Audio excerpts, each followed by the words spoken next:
Deep beneath the dark waters of the Black Sea, where sunlight has never touched the sea floor, lies something that shouldn't exist. Something that challenges everything we thought we knew about human civilization. In 2000, marine archaeologist Robert Ballard, the same man who discovered the Titanic, made a discovery that sent shockwaves through the scientific community. But this wasn't a shipwreck. This was an entire city, perfectly preserved beneath hundreds of feet of water, its wooden beams still intact after thousands of years. What Ballard found wasn't supposed to be possible. Wood doesn't survive underwater for millennia. Cities don't just sink beneath the waves and remain frozen in time. And yet, there it was. Stone foundations, wooden structures, even pottery scattered across the ancient streets, all sitting silently on the bottom of the Black Sea like a snapshot from another world.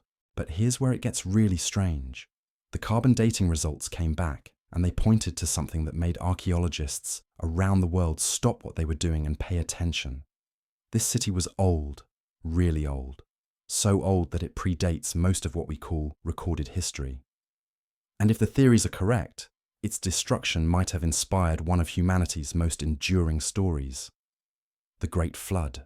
Tonight, we're diving into the deepest mystery of the Black Sea, where cutting-edge sonar technology is revealing structures that could rewrite our understanding of ancient civilization.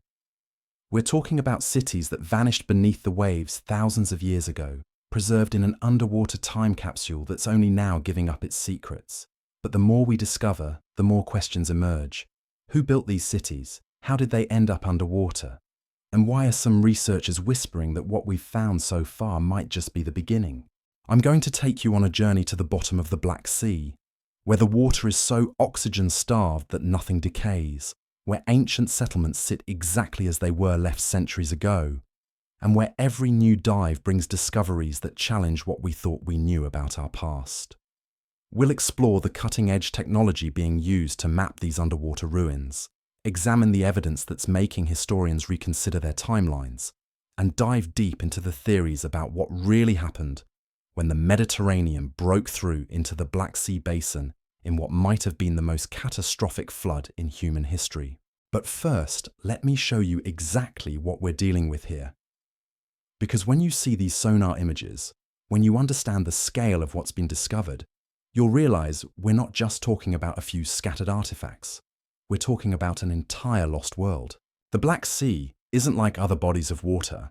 Beneath its surface lies one of the most unique underwater environments on Earth, a place where the normal rules of decay and decomposition simply don't apply. Below about 500 feet, the water becomes completely oxygen-free, creating what scientists call an anoxic zone. In this underwater desert, bacteria can't survive, wood doesn't rot, and organic materials that would crumble to dust anywhere else on the planet remain perfectly preserved for thousands of years. It's this strange chemistry that turned the Black Sea into history's greatest time capsule. While ancient cities in the Mediterranean have been picked clean by centuries of marine life, while wooden ships in the Atlantic have long since returned to the sea, the Black Sea keeps its secrets intact. Every beam, every plank, every piece of rope remains exactly as it sank, waiting in the darkness. Robert Ballard understood this when he first lowered his remotely operated vehicles into those depths in the late 1990s. He wasn't looking for cities. He was investigating the unique preservation conditions, hoping to find ancient shipwrecks in pristine condition. What he found instead changed everything we thought we knew about the region's history. The first images that came back from the seafloor were almost impossible to believe. There, captured in high-definition video, were the remains of rectangular stone foundations arranged in clear patterns. Wooden posts stood upright, still bearing the marks of ancient tools. Pottery shards lay scattered in organized piles, as if someone had simply walked away from their daily tasks and never returned. But it was the dating that truly stunned the archaeological community. When samples were brought to the surface and subjected to carbon-14 analysis, the results pointed to a time period between 5,000 and 7,000 years ago. This wasn't just ancient, it was prehistoric. These structures were being built when most of Europe was still emerging from the Stone Age, when the Great Pyramids of Egypt were still thousands of years in the future. The implications hit the scientific world like a tsunami. If these dates were accurate, then sophisticated settlements were thriving on the shores of the Black Sea long before we thought such civilizations were possible in this region. These weren't the crude shelters of nomadic tribes. The foundations showed clear evidence of planning, of permanent construction, of communities that expected to stay in one place for generations. The Discovery team expanded their search, deploying more sophisticated sonar equipment and underwater mapping technology. What they found painted an even more remarkable picture. The ruins weren't isolated, they formed clusters, connected by what appeared to be ancient roadways now buried beneath centuries of sediment. Some structures showed evidence of multiple building phases, suggesting these settlements had thrived and grown over extended periods. One site, located roughly 12 miles off the coast of modern-day Turkey, revealed the most extensive remains. Here, the sonar mapped out what appeared to be a settlement covering several acres, with individual structures arranged around what might have been a central plaza or gathering area. The preservation was so complete that researchers could identify individual rooms within the larger buildings, doorways that still retained their wooden frames, and even what appeared to be hearths where ancient fires had once burned. The pottery found at these sites told its own story. The styles and techniques represented a level of craftsmanship that suggested these weren't isolated communities struggling for survival. These were sophisticated societies with time for art, with established traditions, with the kind of cultural stability that only comes from generations of settled life. But perhaps the most intriguing discovery was what the sites revealed about the ancient coastline of the Black Sea. Using advanced seafloor mapping techniques, researchers began to reconstruct what this region would have looked like when these cities were built.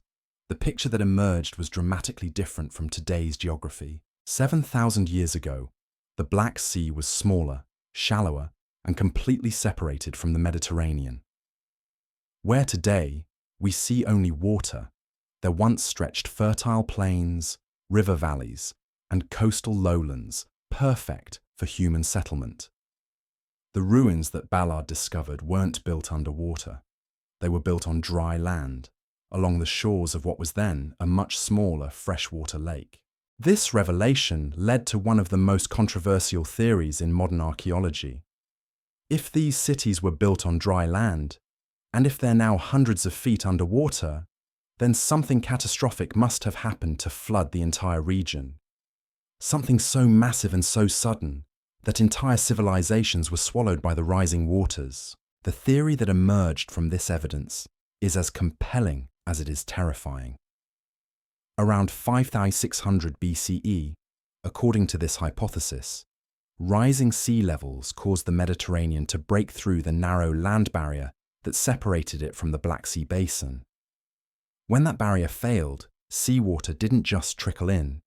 It roared through the breach with the force of 200 Niagara Falls. The flooding that followed would have been unlike anything in recorded human history. Every day, the water level would have risen by several feet. Every day, more communities would have been forced to abandon their homes and flee inland. Within months, an area the size of Florida would have vanished beneath the waves, taking with it thousands of years of human civilization.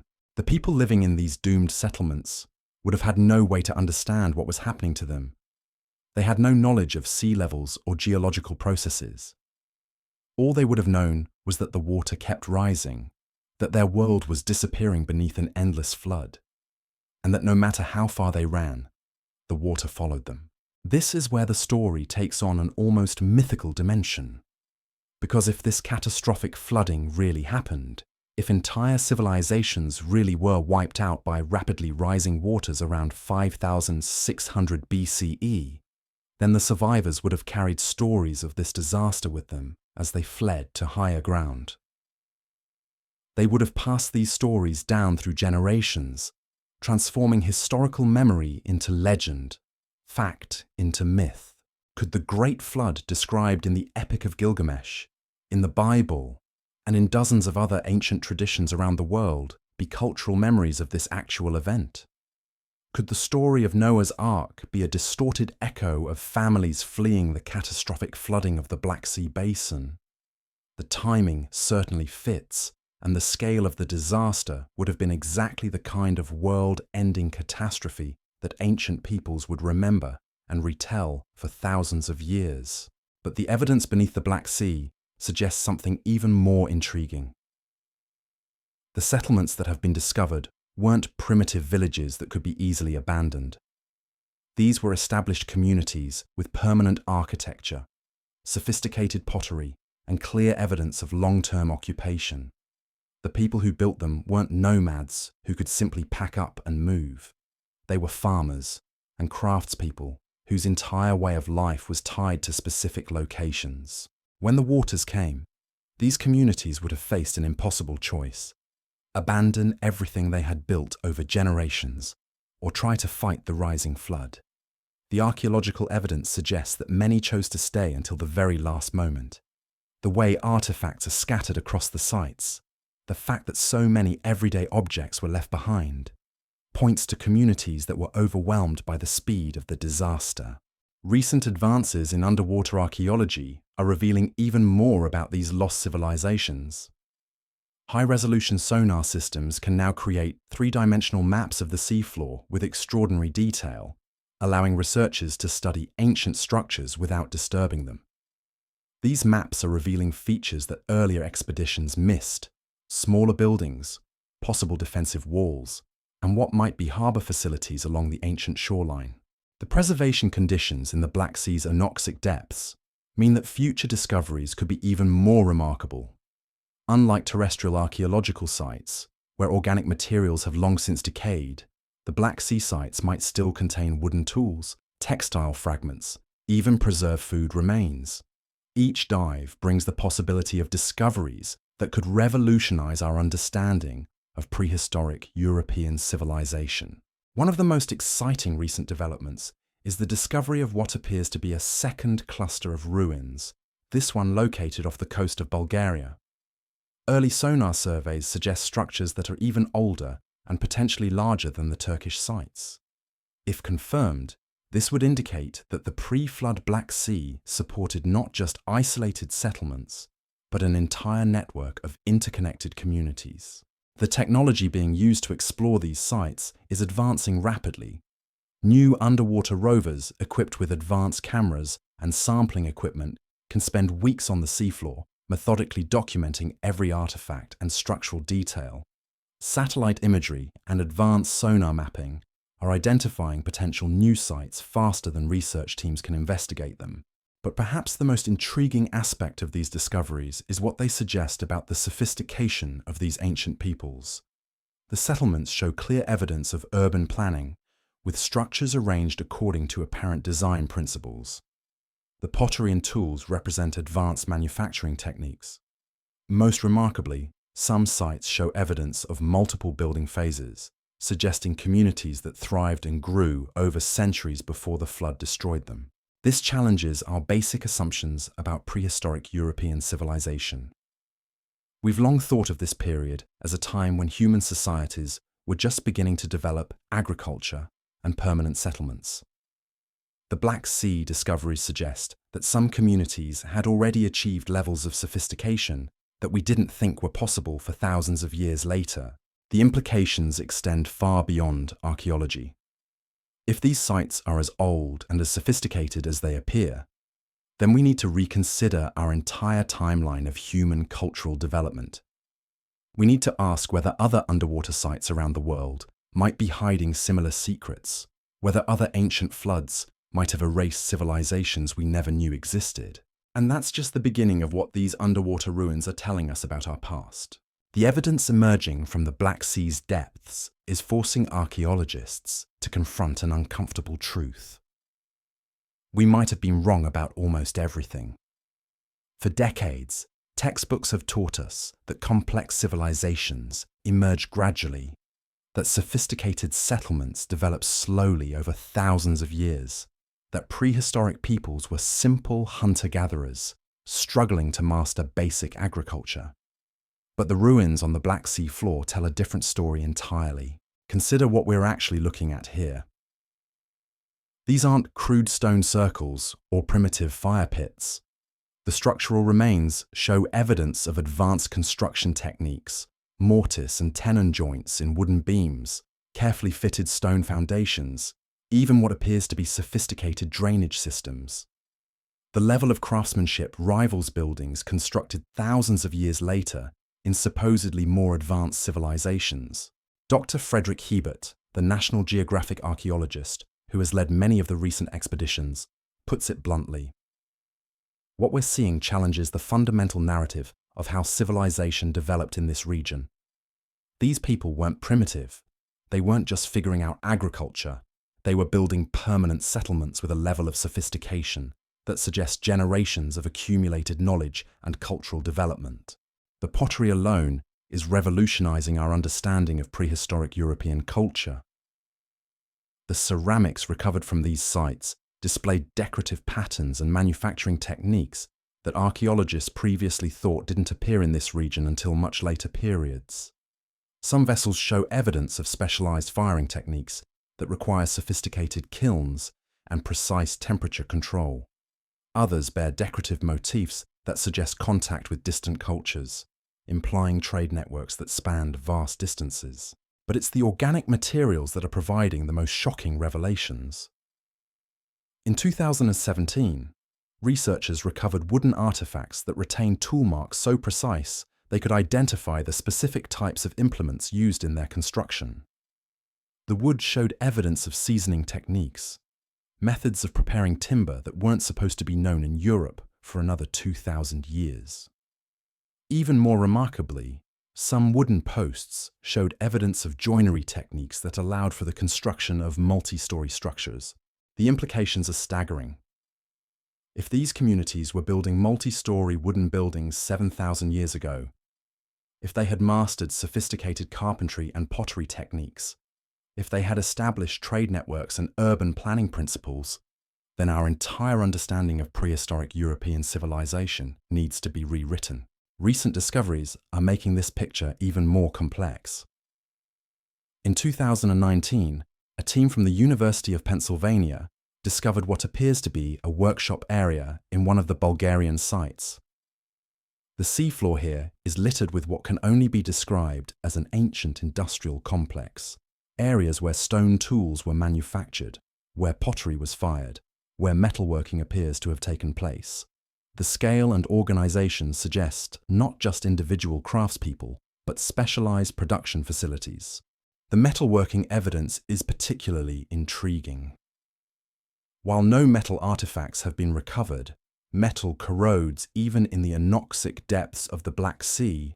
The discovery of what appear to be furnace foundations and slag deposits suggests these communities had mastered basic metallurgy thousands of years earlier than previously thought. If confirmed, this would push back the timeline for metalworking in Eastern Europe by millennia. The agricultural evidence is equally revolutionary. Pollen analysis of sediment cores taken from the ancient settlements reveals something extraordinary. These communities weren't just practicing basic farming. They were engaged in sophisticated agricultural management. The pollen record shows evidence of crop rotation, selective breeding of plants, even what appears to be early forms of irrigation agriculture. One site off the Romanian coast has yielded evidence that's particularly mind-bending.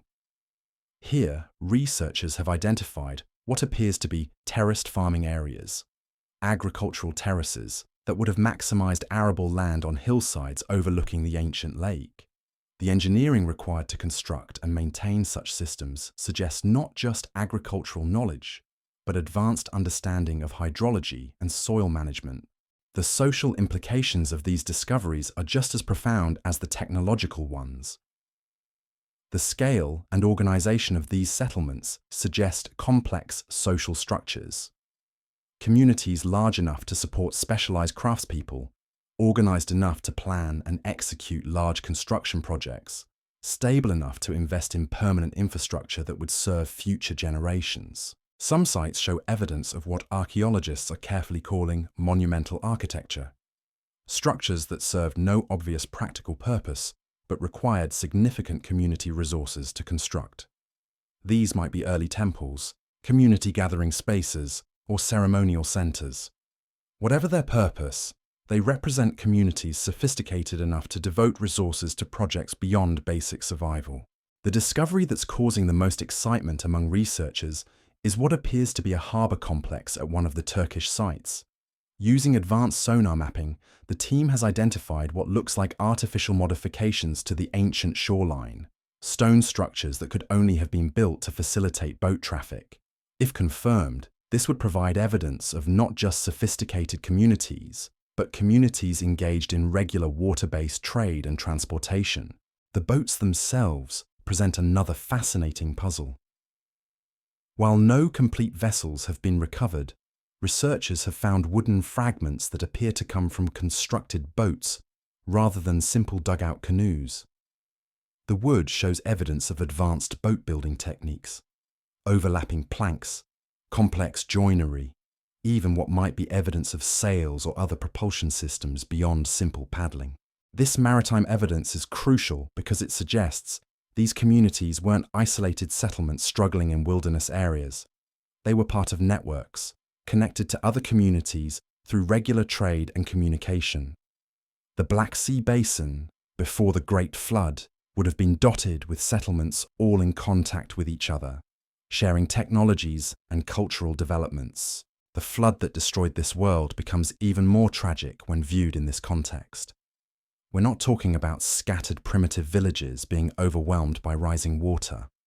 We're talking about an entire civilization, a network of sophisticated communities with advanced technologies, complex social structures, and accumulated knowledge spanning generations being wiped out in a matter of months.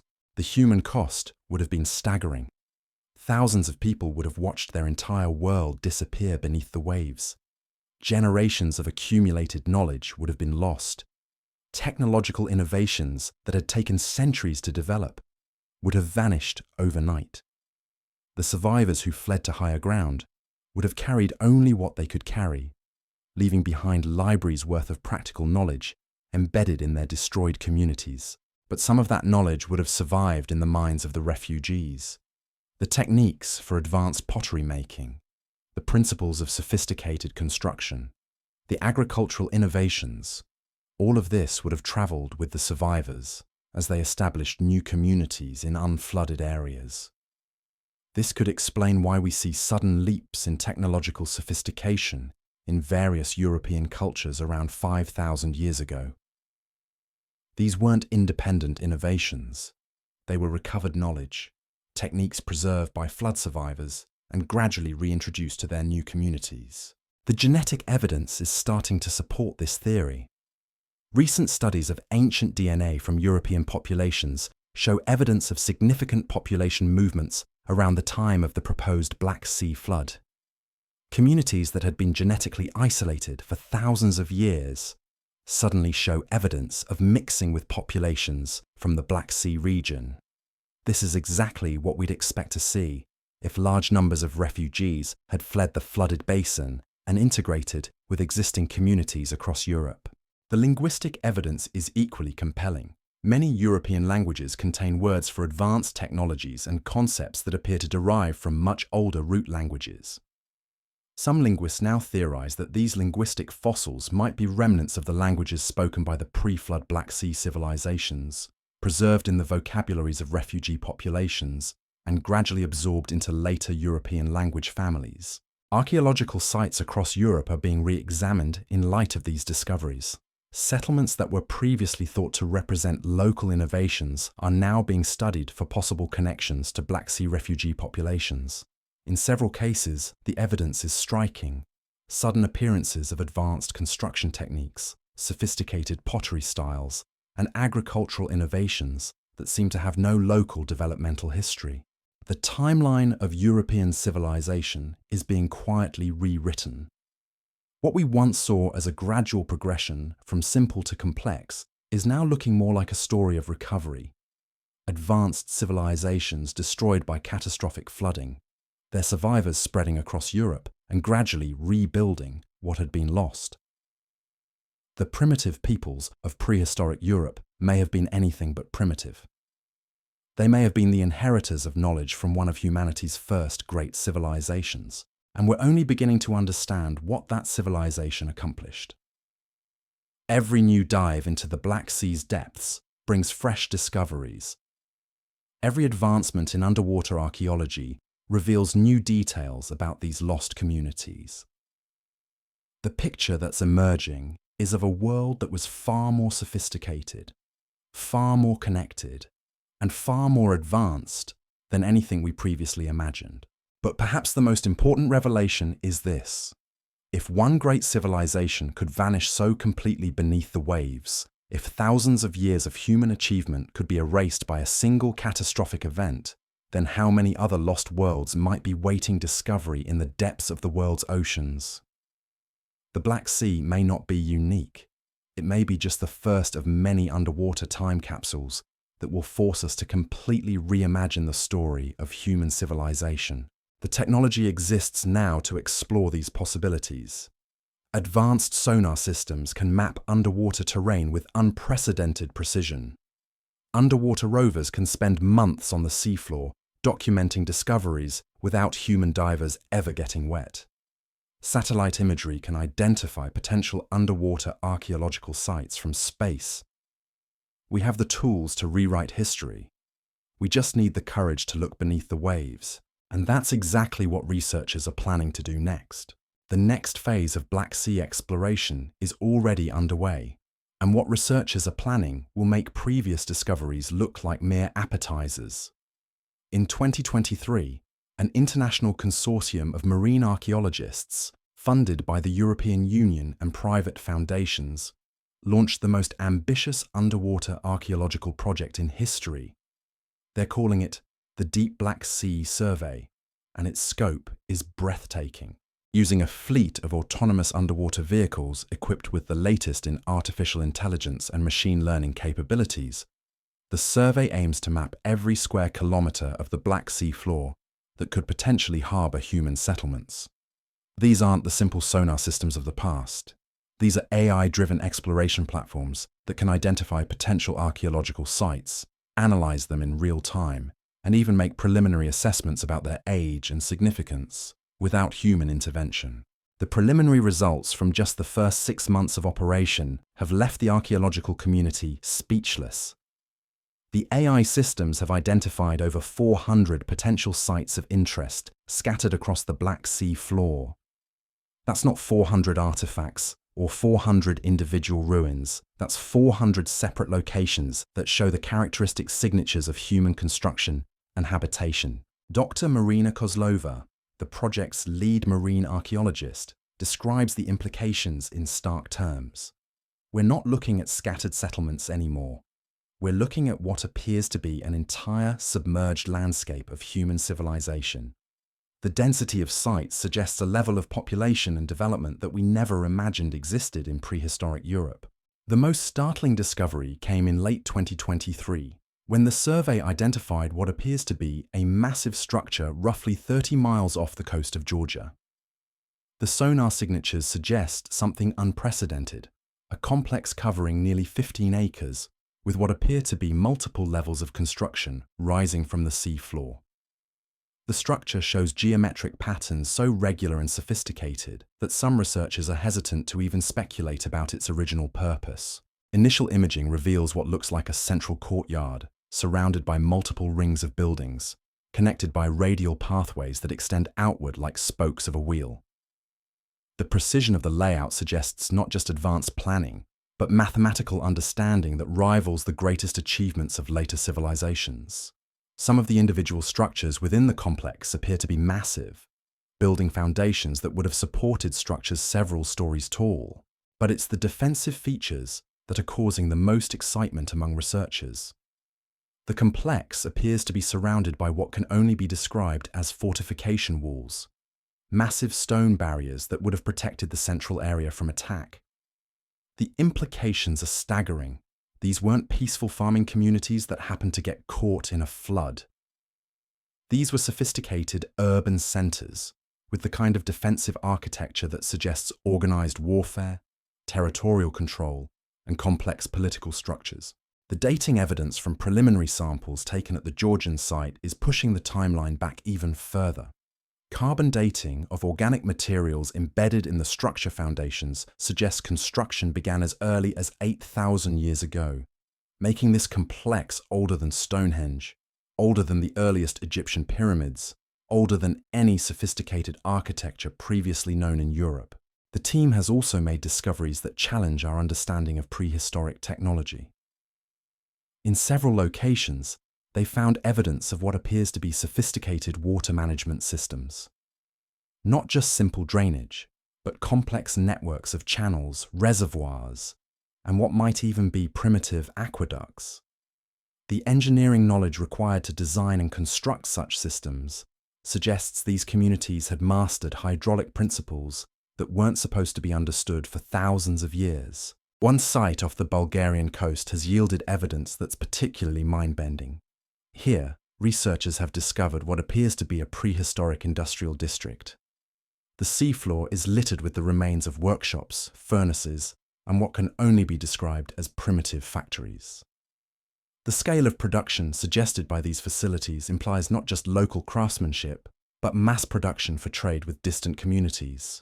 The pottery workshops alone cover several acres and show evidence of sophisticated production techniques. Researchers have identified what appear to be assembly line processes for ceramic production, with different areas specialized for different stages of manufacture. The kilns show evidence of temperature control systems that allowed for the production of ceramics with properties that modern archaeologists are still trying to understand. The metalworking facilities are even more impressive. While the metal artifacts themselves have long since corroded away, the infrastructure remains. Researchers have identified smelting facilities, casting areas, and what appears to be sophisticated alloy production capabilities. Chemical analysis of residues found in these areas suggests these ancient metallurgists were producing bronze compositions that wouldn't be matched in Europe for another 2 millennia.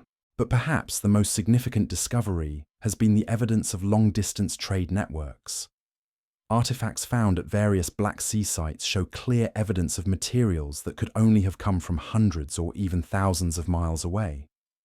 Obsidian from volcanic regions, amber from the Baltic, shells from the Mediterranean, all found in contexts that predate known trade routes by thousands of years. This evidence suggests that the pre-flood Black Sea wasn't an isolated backwater, but a major hub in a vast prehistoric trade network that connected communities across Europe, Asia, and possibly even Africa. The communities that were destroyed by the Great Flood weren't just local settlements. They were crucial nodes in an economic system that spanned continents. The implications for understanding prehistoric globalization are staggering. We've long thought that large-scale trade networks were a relatively recent development in human history, emerging only with the rise of classical civilizations.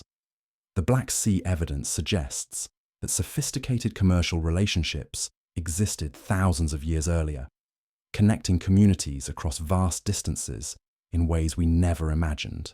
Recent analysis of artifacts has revealed something even more remarkable: evidence of standardized weights and measures. Across multiple sites, researchers have found stone and ceramic objects that appear to be standardized units for measuring volume, weight, and length. The consistency of these standards across sites hundreds of miles apart suggests not just trade relationships, but coordinated economic systems with shared standards of measurement. The social implications are profound. Standardized weights and measures don't emerge by accident. They require coordination, agreement, and enforcement across multiple communities. This suggests political and social structures of remarkable sophistication, possibly including confederations or alliances that united multiple settlements under common economic and legal frameworks. The agricultural evidence is painting an equally complex picture. Pollen analysis and soil studies from various sites suggest these communities had mastered not just basic farming, but sophisticated agricultural systems that supported population densities previously thought impossible for prehistoric societies. Evidence suggests they had developed crop rotation systems, selective breeding programs, and even early forms of genetic modification through careful plant selection. Some sites show evidence of terraced agriculture on a massive scale, engineered landscapes that maximize productive capacity while preventing soil erosion and managing water resources. The engineering knowledge required for such projects suggests communities with specialized knowledge of hydrology, soil science, and landscape management that rivals modern understanding. The preservation conditions in the Black Sea have allowed researchers to recover evidence that would be impossible to find in terrestrial sites. Pollen samples still contain intact genetic material that's allowing researchers to reconstruct not just what crops were grown, but how they were systematically improved over generations. Some plant varieties found in the sediments appear to be ancestral forms of crops that are still grown today, suggesting direct genetic continuity across thousands of years. But it's the astronomical evidence that's causing the most excitement among researchers studying these sites. Several structures show clear alignments with celestial bodies that suggest sophisticated understanding of astronomy and mathematics. Not just simple sun tracking for agricultural purposes, but complex alignments that required precise observation and calculation capabilities. One site appears to contain what can only be described as an ancient observatory, a complex of structures positioned to track the movements of stars, planets, and lunar cycles with remarkable precision. The mathematical knowledge required to construct such facilities suggests these communities had developed systematic methods for studying and predicting celestial events. The calendar systems implied by these astronomical alignments are more sophisticated than anything previously attributed to prehistoric European cultures. Evidence suggests these communities were using complex mathematical calculations to predict eclipses, track seasonal changes, and coordinate activities across multiple settlements. This wasn't primitive stargazing. This was systematic scientific observation and analysis. The implications extend far beyond archaeology. If these communities had mastered sophisticated astronomy, mathematics, and engineering thousands of years before such knowledge was supposed to exist in Europe, then we need to fundamentally reconsider our understanding of human intellectual development. The capabilities we're seeing suggest these weren't just advanced for their time, they were advanced by any measure. The flood that destroyed this civilization becomes even more tragic when viewed through this lens. We're not just talking about the loss of human life, though that would have been staggering. We're talking about the destruction of accumulated knowledge, technological innovations, and cultural achievements that represented thousands of years of human intellectual development. The flood didn't just drown communities, it drowned entire libraries of practical knowledge and scientific understanding. The survivors who fled to higher ground would have carried fragments of this knowledge with them, but so much would have been lost. The specialized craftspeople, the astronomical observers, the engineers who understood complex hydraulic systems, many would have perished in the flood, taking their knowledge with them. The refugee populations would have preserved what they could, but the systematic loss of accumulated knowledge would have set back human development by millennia. This knowledge loss might explain some of the puzzling gaps in the archaeological record. Technologies that appear suddenly in later European cultures, construction techniques that seem to have no developmental history, astronomical knowledge that appears without apparent precedent. All of these might be recovered fragments of pre-flood knowledge, gradually reintroduced by survivor populations over thousands of years. The genetic studies are starting to confirm this pattern. DNA analysis of ancient European populations shows evidence of significant population bottlenecks around 5,600 years ago, followed by rapid expansion and genetic mixing. This is exactly the pattern we'd expect to see from a catastrophic population displacement, followed by gradual recovery and expansion. More intriguingly, the genetic evidence suggests that flood survivors didn't just integrate with existing European populations, they appear to have become dominant in many regions. The technological and cultural innovations they brought with them may have given them significant advantages over existing hunter-gatherer populations, allowing them to establish new communities and gradually spread their recovered knowledge across Europe. The linguistic evidence supports this interpretation. Many European language families show evidence of substrate influences. underlying language structures that appear to predate known historical languages. Some linguists now theorize that these linguistic fossils might be remnants of the sophisticated languages spoken by pre-flood Black Sea civilizations. The vocabulary related to advanced technologies is particularly interesting.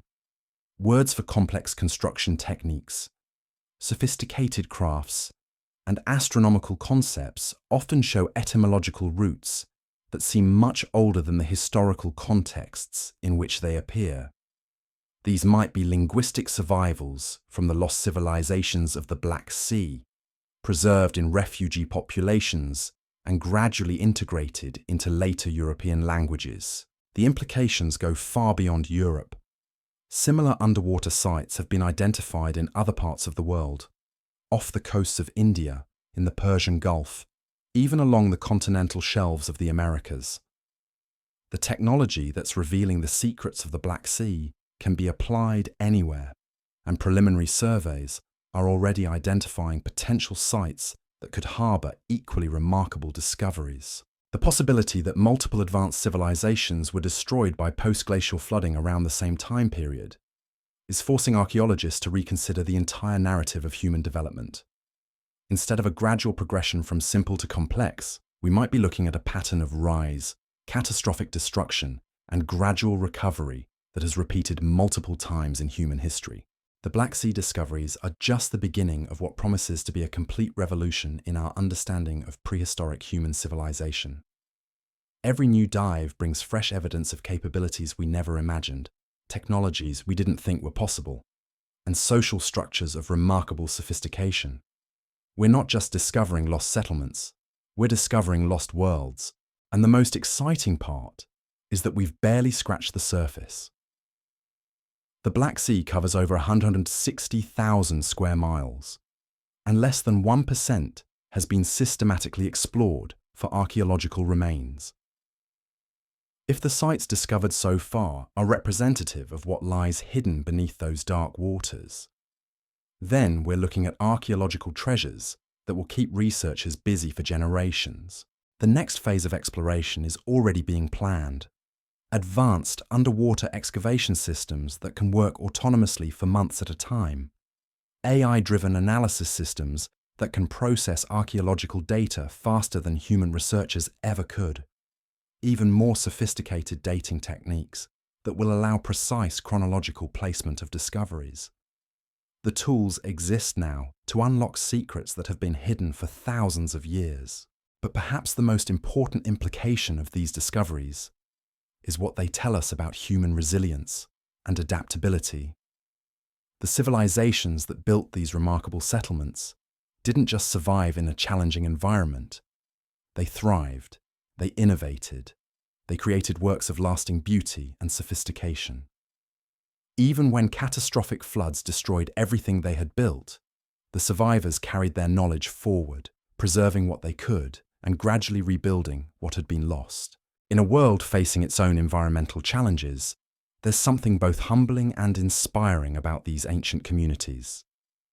They remind us that human civilization is both more fragile and more resilient than we often realize.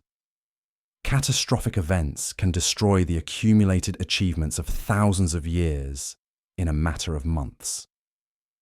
But human knowledge, human creativity, and human determination have a way of surviving even the most devastating disasters. The story of the sunken cities in the Black Sea is ultimately a story about the indomitable nature of human civilization itself. No matter what disasters befall us, no matter how much we lose, the essential spark of human creativity and innovation survives. It adapts, it preserves what it can, and it begins the long work of rebuilding what was lost. As we continue to explore these underwater ruins, as we decode their secrets and piece together their stories, we're not just learning about the past, we're discovering something fundamental about what it means to be human, our capacity to create beauty and meaning.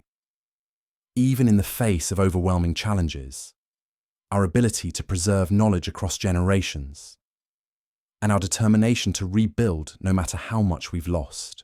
The dark waters of the Black Sea are giving up their secrets one by one, And with each discovery, we're learning that our ancestors were far more remarkable than we ever imagined.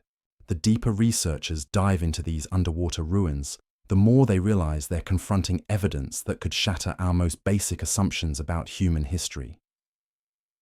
Because what's emerging from the Black Sea isn't just a collection of ancient settlements. It's proof of something that shouldn't have been possible. Consider the mathematical precision found at these sites. Recent analysis of the Georgian complex revealed that its circular layout follows geometric principles that weren't supposed to be understood in Europe until the classical Greek period. Thousands of years later, the ratios between different sections of the complex correspond to mathematical constants that require sophisticated understanding of geometry and engineering. We're talking about prehistoric communities that somehow mastered mathematical concepts that took later civilizations millennia to rediscover. The construction techniques are equally baffling. At multiple sites, researchers have found evidence of mortise and tenon joints so precise they rival the work of master craftsmen from much later periods. Some wooden beams show tool marks that indicate the use of metal implements. But according to traditional timelines, metallurgy sophisticated enough to produce such tools didn't exist in this region for another 2,000 years. Dr. Sarah Chen, a materials engineer who's been studying artifacts from the sites, puts it bluntly. We're seeing evidence of manufacturing capabilities that challenge everything we thought we knew about technological development. These aren't the crude tools of Stone Age peoples. These are sophisticated implements that required advanced knowledge of materials science, metallurgy, and precision engineering. The pottery presents its own puzzles.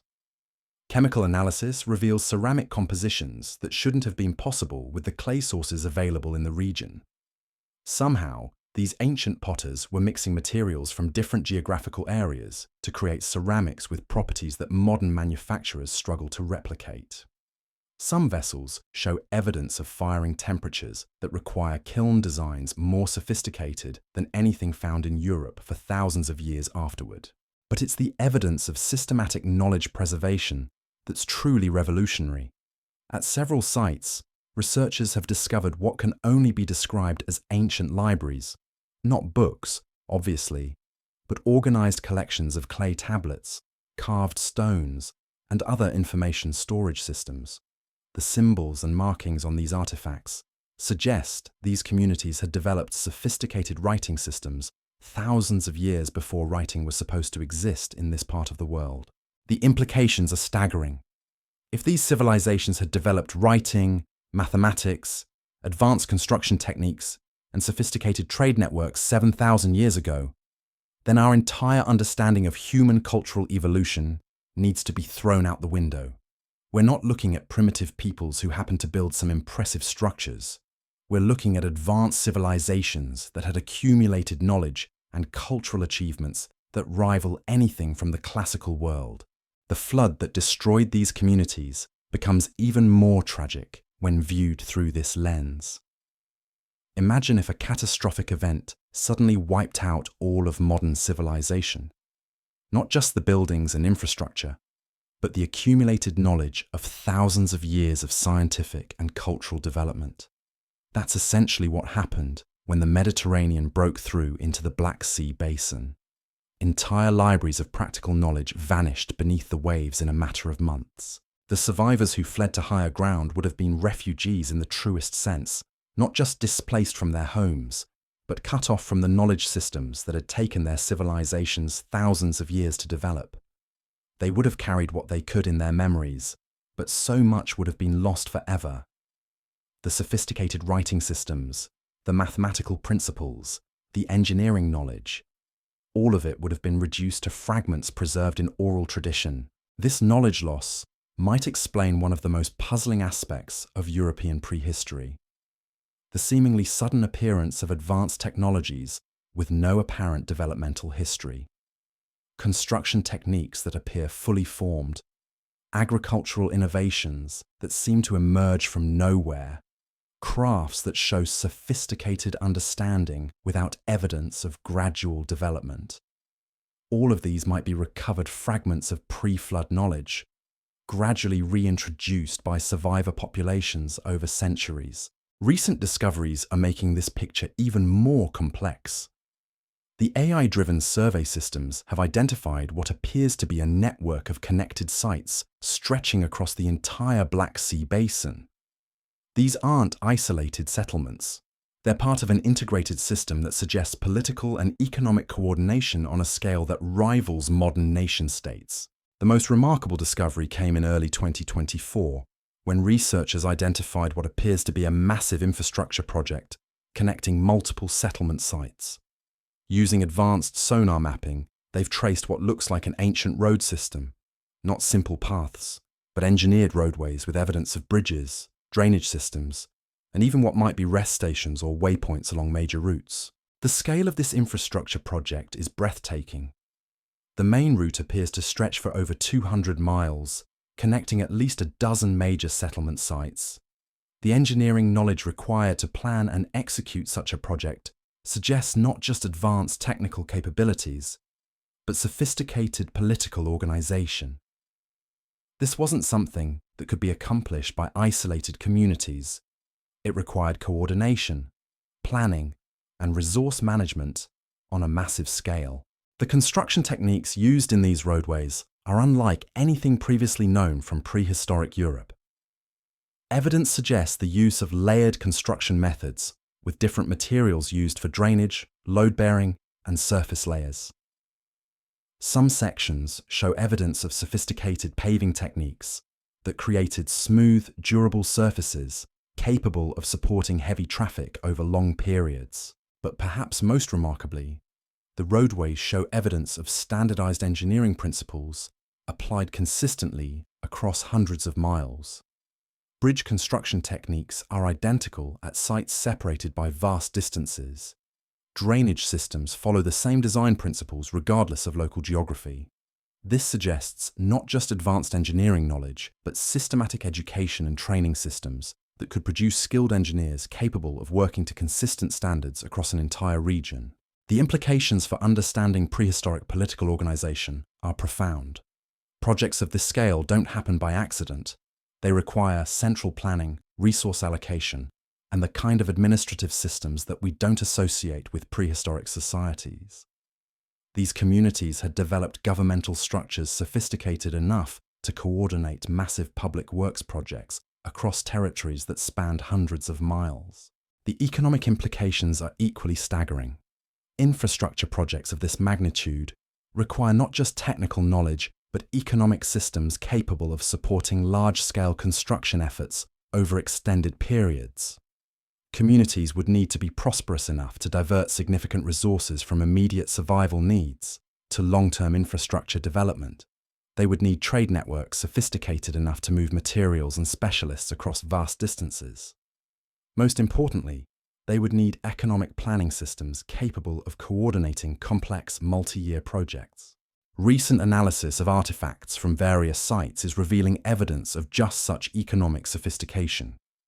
Researchers have identified what appear to be standardized currency systems, not just simple barter arrangements, but sophisticated monetary systems with consistent weight and purity standards across multiple sites.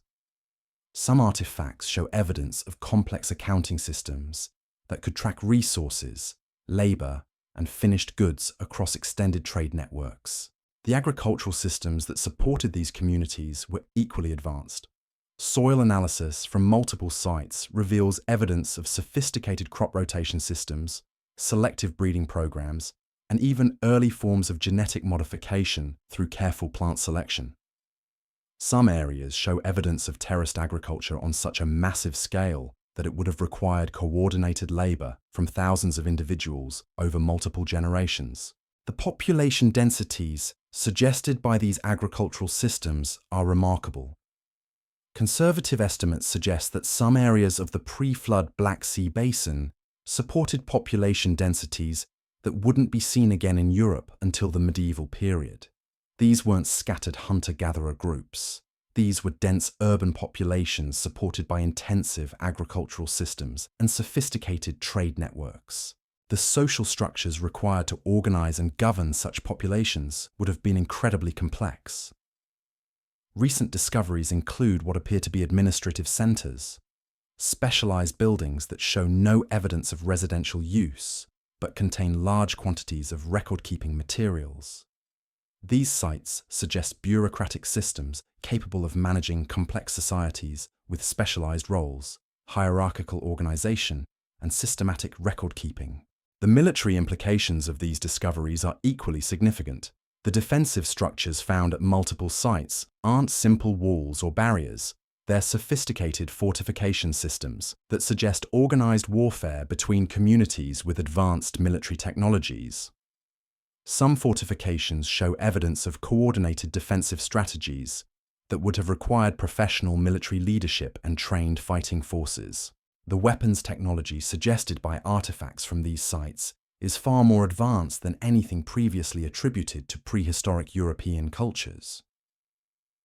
Evidence suggests the production of sophisticated metal weapons, organized military units, and even early forms of siege warfare. These communities weren't just defending themselves from raiders. They were engaged in systematic military conflicts that required advanced tactical knowledge and sophisticated military organization. The religious and cultural systems that bound these communities together were equally complex. Several sites contain what can only be described as monumental religious architecture. Massive structures that served no practical purpose but required enormous investments of community resources. The scale and sophistication of these religious complexes suggest organized priesthoods, systematic theological systems, and religious hierarchies that rivaled anything from later civilizations.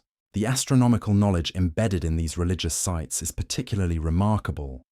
Recent analysis has revealed that several complexes are aligned with celestial events with precision that requires sophisticated mathematical calculation and systematic astronomical observation over extended periods. These communities had developed scientific methods for studying and predicting celestial events that wouldn't be matched in Europe for thousands of years. The cultural achievements suggested by artistic artifacts from these sites are equally impressive. Pottery, sculpture, and decorative arts show levels of sophistication and artistic achievement that rival the greatest works of classical antiquity.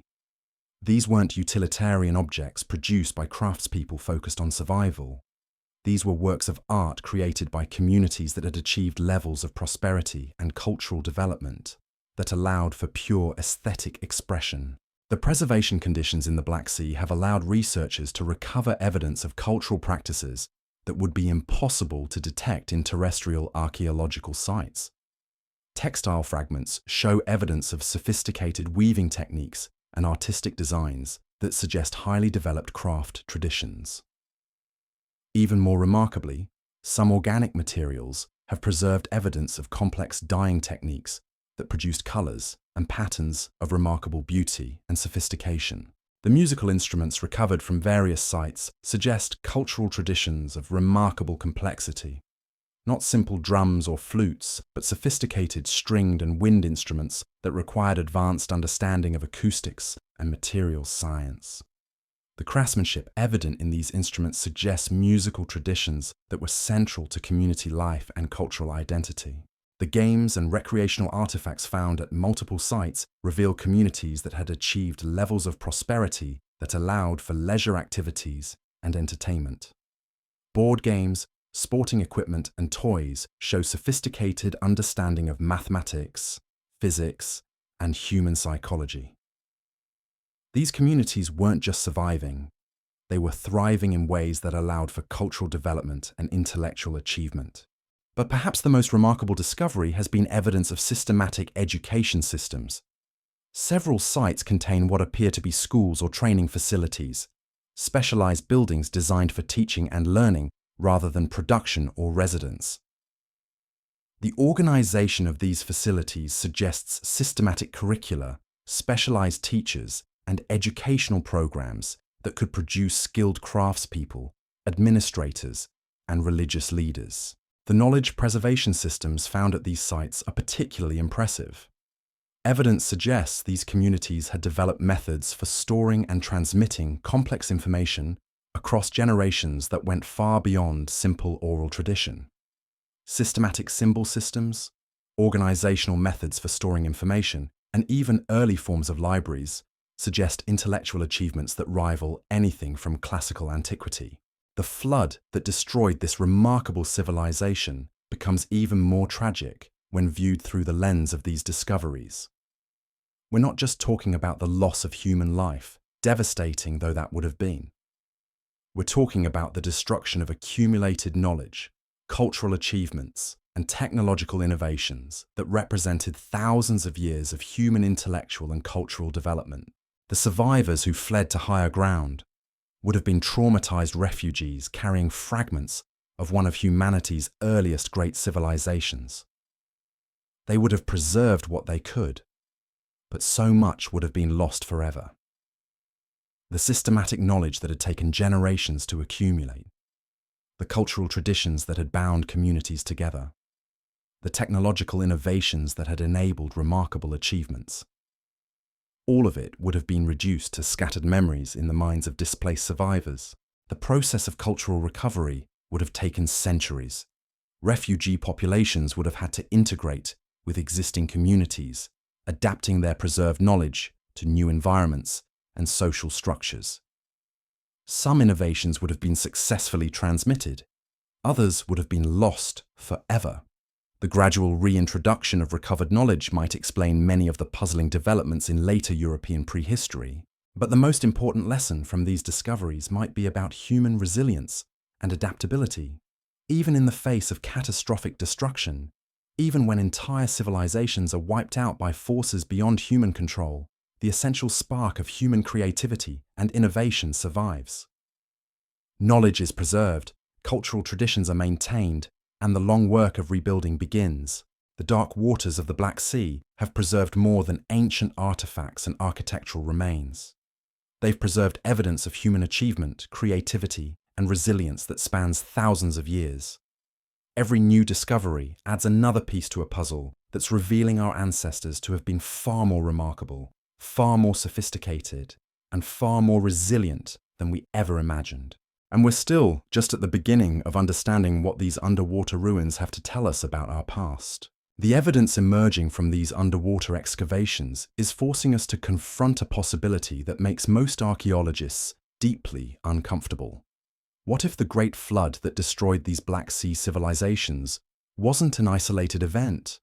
What if catastrophic flooding at the end of the last ice age wiped out multiple advanced civilizations around the world, leaving us with only scattered survivors and fragmented memories?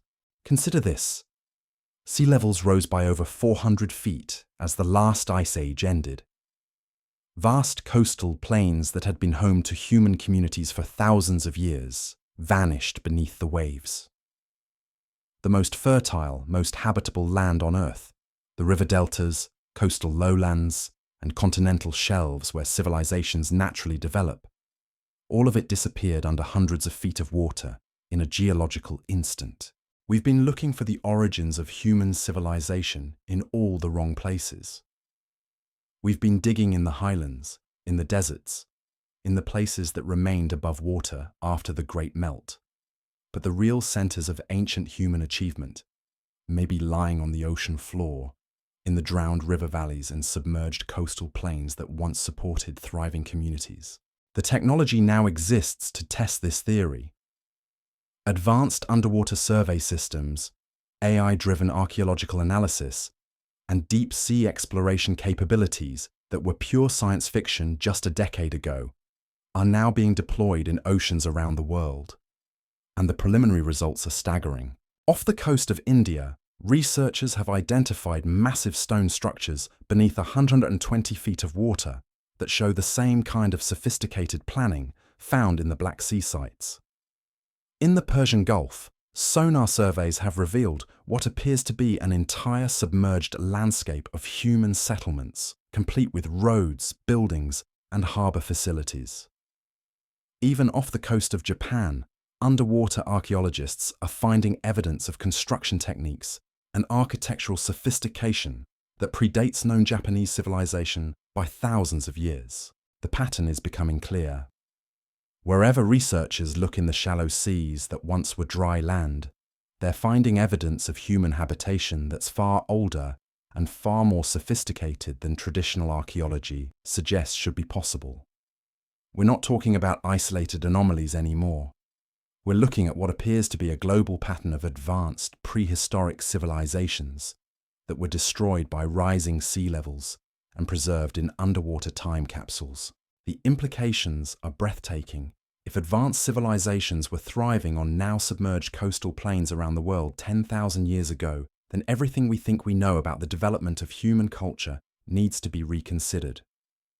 The agricultural revolution, the rise of cities, the development of writing and mathematics, all of these fundamental advances in human civilization might be much older than we've ever imagined. But here's what makes the Black Sea discoveries so crucial. The unique preservation conditions mean we can study these lost civilizations in detail that's impossible anywhere else on Earth. While underwater sites in other oceans have been damaged by marine life, currents, and chemical processes, the Black Sea's anoxic depths have preserved a complete record of human achievement from before the Great Flood. Every artifact, every structural detail, every fragment of organic material tells part of a story that's been hidden for 7,000 years. The wooden beams still bear the marks of the tools that shaped them. Pottery vessels still contain traces of the foods they once held. Textile fragments still show the colors and patterns that once decorated ancient clothing. It's like having a time machine that can transport us directly into the daily lives of people who lived at the dawn of human civilization. And what we're discovering is that these people weren't primitive ancestors struggling to master basic survival skills. They were sophisticated engineers, skilled craftspeople, and innovative thinkers who had developed technologies and social systems that in many ways rival our own achievements. They had mastered metallurgy, astronomy, agriculture, and architecture to degrees that we're only now beginning to appreciate. The flood that destroyed their world was more than just a natural disaster. It was a catastrophic reset of human civilization that erased thousands of years of accumulated knowledge and cultural achievement. The survivors who fled to higher ground carried fragments of this knowledge with them, but so much was lost that humanity had to essentially start over, rebuilding from scattered memories and preserved techniques. This explains many of the puzzling aspects of ancient history that have long confused scholars.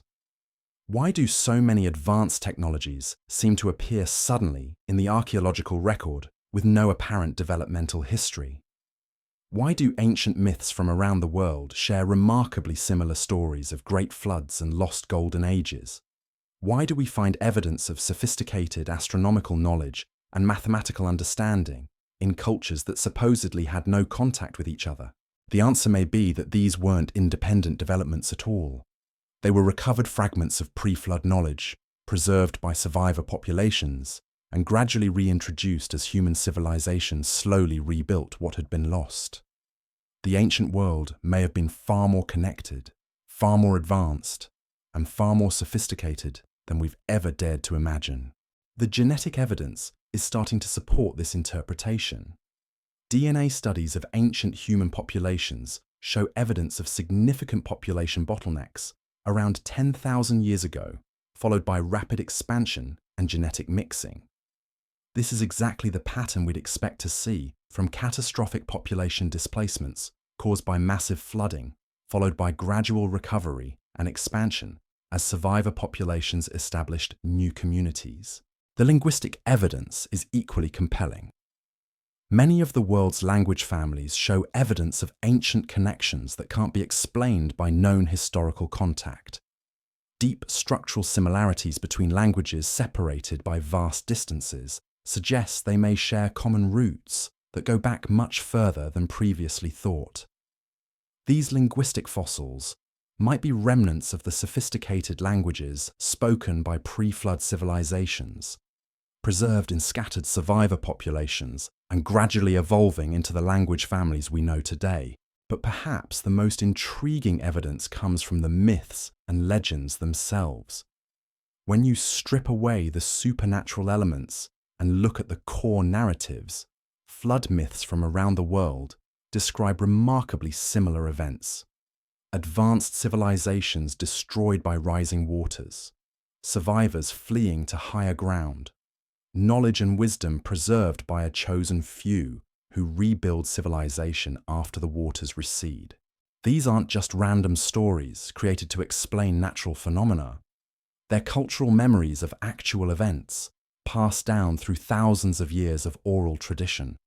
The details may have been embellished over time, the timelines compressed or expanded, but the core memories remain. There was once a golden age of human achievement that was destroyed by catastrophic flooding, and we are the descendants of the survivors. The Black Sea discoveries are providing the first concrete archaeological evidence that these myths may be based on historical reality. Here, in the oxygen-free depths where nothing decays, we can actually see the ruins of the lost world that inspired humanity's most enduring stories. We can walk through the streets of cities that were already ancient when the pyramids were built. We can examine the tools and technologies of civilizations that vanished from history so completely that until now they existed only in legend.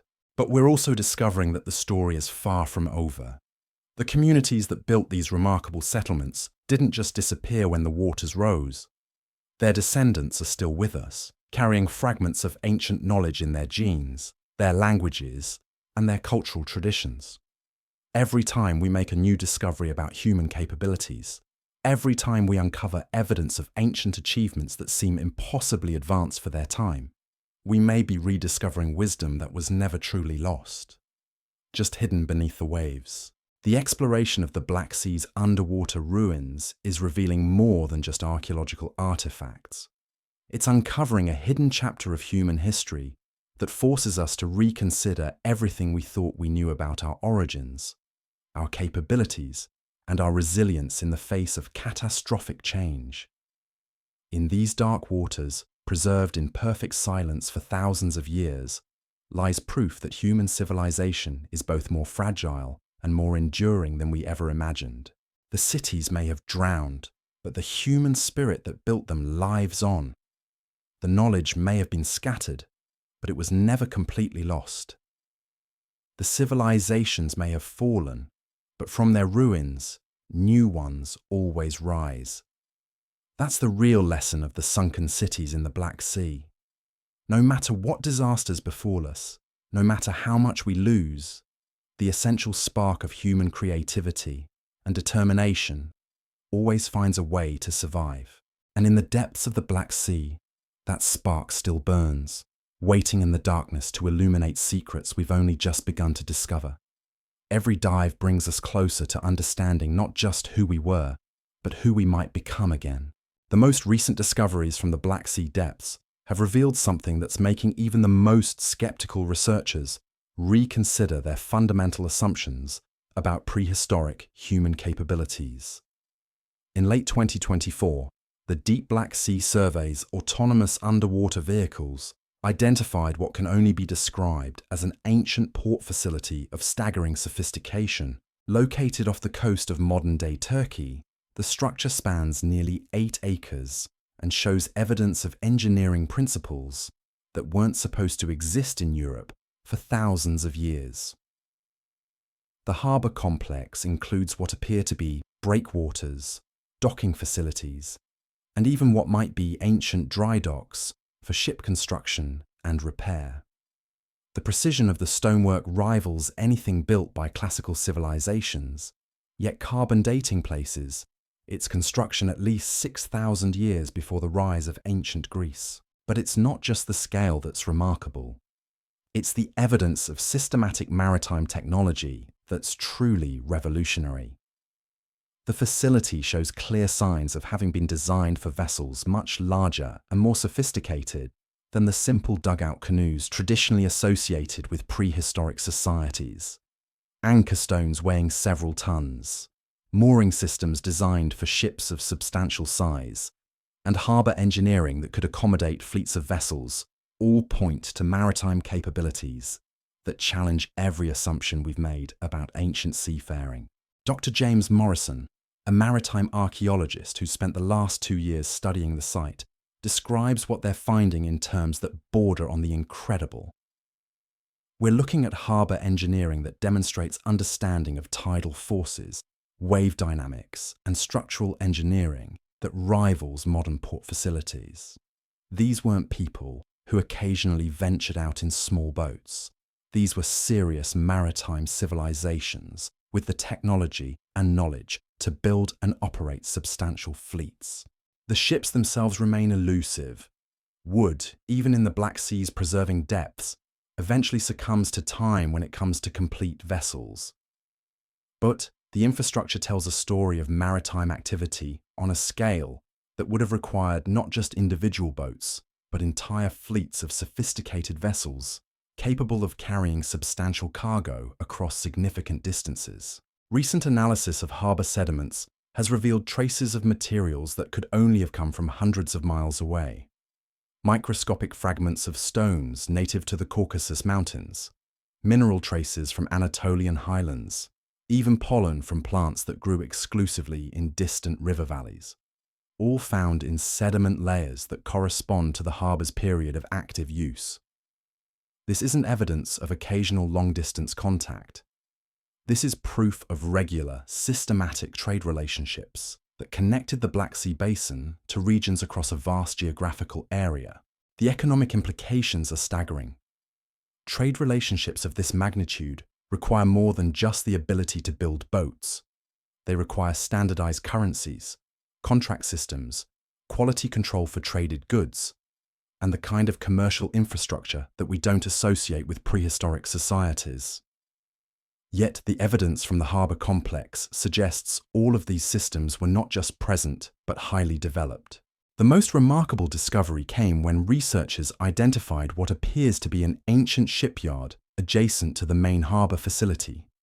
The site contains evidence of systematic ship construction on an industrial scale. Not individual craftsmen building occasional vessels, but organised production facilities capable of constructing multiple ships simultaneously using standardized techniques and materials. The sophistication of the shipbuilding technology is breathtaking. Evidence suggests these ancient shipwrights had mastered advanced techniques for joining wooden planks, waterproofing hulls, and even installing what might be primitive versions of navigational equipment. Tool marks on preserved wooden fragments show the use of specialized implements designed specifically for shipbuilding. Tools that demonstrate understanding of hydrodynamics and structural engineering principles. But perhaps the most intriguing aspect of the shipyard is evidence of what appears to be systematic experimentation with different hull designs and construction techniques. Multiple building slips show evidence of different approaches to ship construction, as if ancient engineers were testing various designs to optimize performance for different purposes. Some areas appear designed for building swift courier vessels, others for heavy cargo ships, still others for what might have been warships or exploration vessels. The level of specialization suggested by these facilities implies social and economic systems of remarkable complexity. Communities capable of supporting specialized shipbuilding operations, maritime trade networks, and harbor facilities of this magnitude weren't just surviving in a challenging environment. They were thriving in ways that enabled massive investments in infrastructure and technology. The navigational capabilities implied by this maritime evidence are equally impressive. Recent analysis of stone artifacts from various sites has identified what appear to be primitive but sophisticated navigational instruments. Stone discs with carefully carved markings that correspond to stellar positions, bronze implements that might have been used for measuring angles and distances, even what could be early forms of magnetic compasses using naturally magnetized stones. The astronomical knowledge required to create and use such instruments represents scientific understanding that rivals the achievements of much later civilizations. These communities had not only mastered the practical aspects of shipbuilding and harbor construction, but had developed systematic methods for navigation across open water that would have allowed them to maintain regular contact with distant communities. The implications for understanding prehistoric global connections are profound. If Black Sea communities had developed such sophisticated maritime capabilities 7,000 years ago, then the possibility of contact between distant civilizations becomes much more plausible. Technologies, ideas, and cultural practices could have spread across vast distances much earlier than previously thought possible. Recent discoveries at other underwater sites are supporting this interpretation. Similar harbor facilities have been identified in the Mediterranean, the Persian Gulf, and even off the coast of India. While none show the remarkable preservation of the Black Sea sites, the structural similarities suggest these weren't isolated developments, but part of a broader pattern of maritime sophistication that existed across multiple ancient civilizations. The genetic evidence is beginning to reveal the human dimension of these ancient maritime networks. DNA analysis of remains from various Black Sea sites shows genetic markers that link these populations to communities across Europe, Asia, and even Africa. This isn't just evidence of occasional contact, it's proof of regular genetic exchange that could only have resulted from sustained interaction across vast distances. The cultural exchange implied by this genetic evidence is equally remarkable. Artistic styles, pottery techniques, and even religious symbols show similarities across sites separated by thousands of miles. These communities weren't developing in isolation. They were part of interconnected cultural networks that facilitated the spread of ideas, technologies, and artistic traditions across continents. The flood that destroyed this remarkable maritime civilization becomes even more tragic when viewed through the lens of these discoveries. The rising waters didn't just drown individual communities, they severed trade networks that had connected civilizations across vast distances.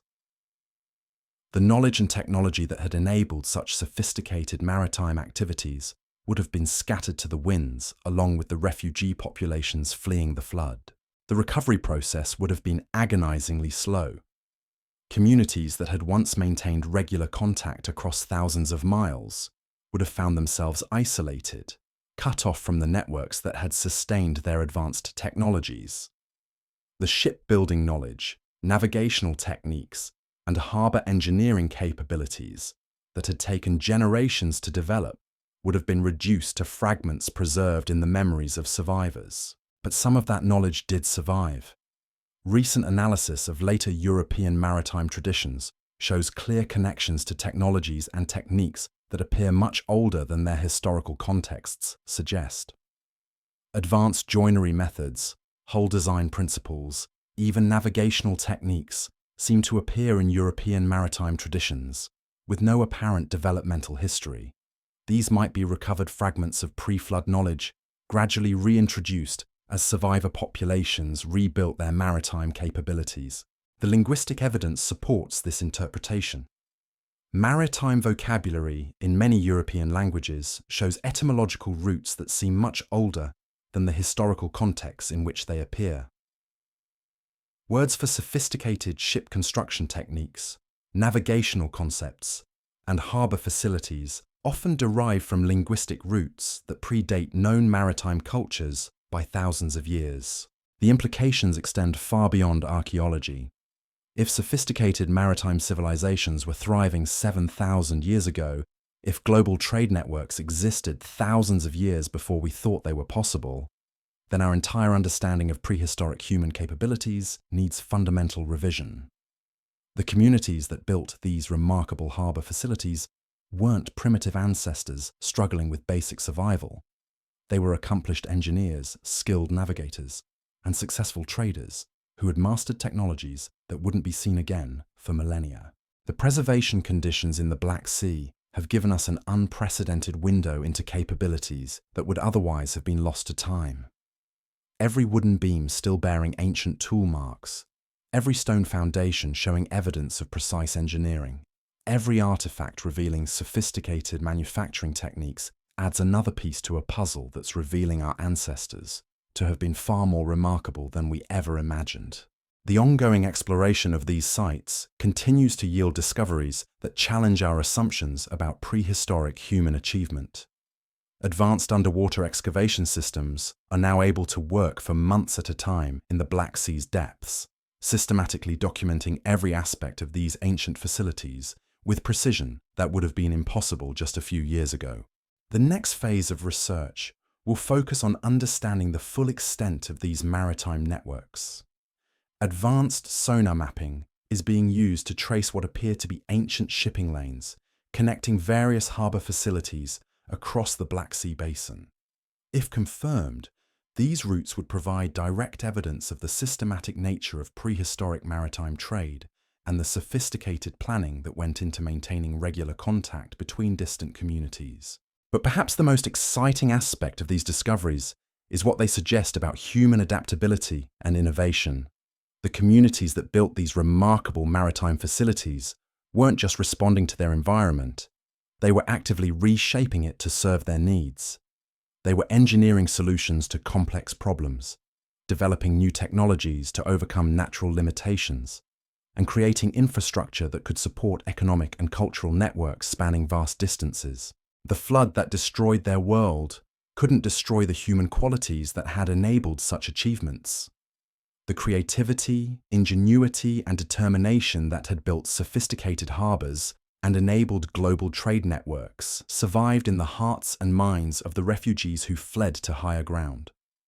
It would take time to rebuild what had been lost, but the essential human capacity for innovation and achievement remained intact. Today, as we explore these underwater ruins with technologies that would have seemed like magic to their builders, we're not just uncovering artifacts from a lost civilization. We're rediscovering fundamental truths about human nature, our ability to overcome seemingly impossible challenges, our drive to connect with distant communities, and our determination to build something lasting even in the face of an uncertain future. The dark waters of the Black Sea have preserved more than wooden beams and stone foundations. They've preserved evidence of human achievement that spans millennia. Proof that our ancestors possessed capabilities and accomplished feats that we're only now beginning to appreciate. Every discovery adds another chapter to a story that's revealing human civilization to be far older, far more sophisticated, and far more resilient than we ever dared to imagine. And in those depths, new secrets are waiting to be discovered. Secrets that will continue to challenge our understanding of who we were, who we are, and what we might yet become. The most startling revelation came when researchers began studying what they found buried beneath the sediment layers at these maritime sites. Hidden beneath thousands of years of accumulated debris, the AI-driven excavation systems uncovered something that made even the most experienced archaeologists question everything they thought they understood about prehistoric technology. It started with anomalous readings from the deep, penetrating sonar arrays. At multiple sites across the Black Sea floor, the instruments were detecting geometric patterns buried far deeper than any of the surface structures. These weren't natural formations. The angles were too precise, the symmetries too perfect. Something was down there, something that had been deliberately constructed and then buried under layers of sediment that would have taken millennia to accumulate. When the autonomous excavation units finally reached these buried structures, what they found defied every assumption about the technological capabilities of ancient civilizations. Carved into the bedrock itself were intricate channel systems that showed evidence of hydraulic engineering, so sophisticated it rivals modern water management infrastructure. These weren't simple drainage ditches. They were complex networks of conduits, chambers, and control mechanisms that demonstrated understanding of fluid dynamics that wasn't supposed to exist for thousands of years. Dr. Elena Vasquez, the hydraulic engineer leading the analysis of these systems, describes what they're finding in terms that border on the impossible. We're looking at water management technology that incorporates principles we didn't think were understood until the Roman period, and even then, not at this level of sophistication. These people had mastered concepts of pressure differentials, flow regulation, and hydraulic amplification that required advanced mathematical understanding and precise engineering execution. The scope of these hydraulic systems is breathtaking. Traced through ground-penetrating radar, the networks extend for miles beneath the sea floor, connecting multiple settlement sites through what can only be described as an ancient water distribution infrastructure. The main conduits are large enough to walk through, carved with precision that indicates the use of specialized tools and systematic construction techniques. But it's the control mechanisms that are truly remarkable. At key junction points throughout the network, researchers have discovered elaborate valve systems, carved stone mechanisms that could regulate water flow with extraordinary precision. The engineering principles demonstrated by these devices show understanding of hydraulics that wouldn't be matched in Europe until the height of the Roman Empire, thousands of years later. The most astonishing discovery came when researchers realized that these hydraulic networks weren't just for water distribution, they were integrated power systems. At several sites, the water channels are connected to what can only be described as primitive but sophisticated mills and workshops. The flowing water was being harnessed to power machinery for grinding grain, processing materials, and even what appears to be early forms of manufacturing. The implications are staggering. These communities hadn't just mastered agriculture and construction, they had developed industrial capabilities powered by systematically engineered hydraulic systems. This wasn't just advanced for the prehistoric period, it was advanced by any standard. They were using renewable energy sources and automated machinery thousands of years before such technologies were supposed to exist. The precision required to construct these systems suggests more than just practical engineering knowledge. It implies systematic scientific understanding. The calculations needed to design hydraulic networks of this complexity require mathematical capabilities that we don't associate with prehistoric societies. These people had developed systematic methods for measuring, calculating, and predicting the behavior of complex physical systems. Recent analysis of the stone surfaces in these hydraulic channels has revealed something even more remarkable. The carved walls show tool marks that indicate the use of metal implements of extraordinary sophistication. Not just simple bronze tools, but specialized cutting instruments designed specifically for precision stone carving. The metallurgy required to produce such tools represents technological capabilities that push back the timeline for advanced metalworking by thousands of years. But the hydraulic systems are just one part of what's emerging from beneath the sediment layers.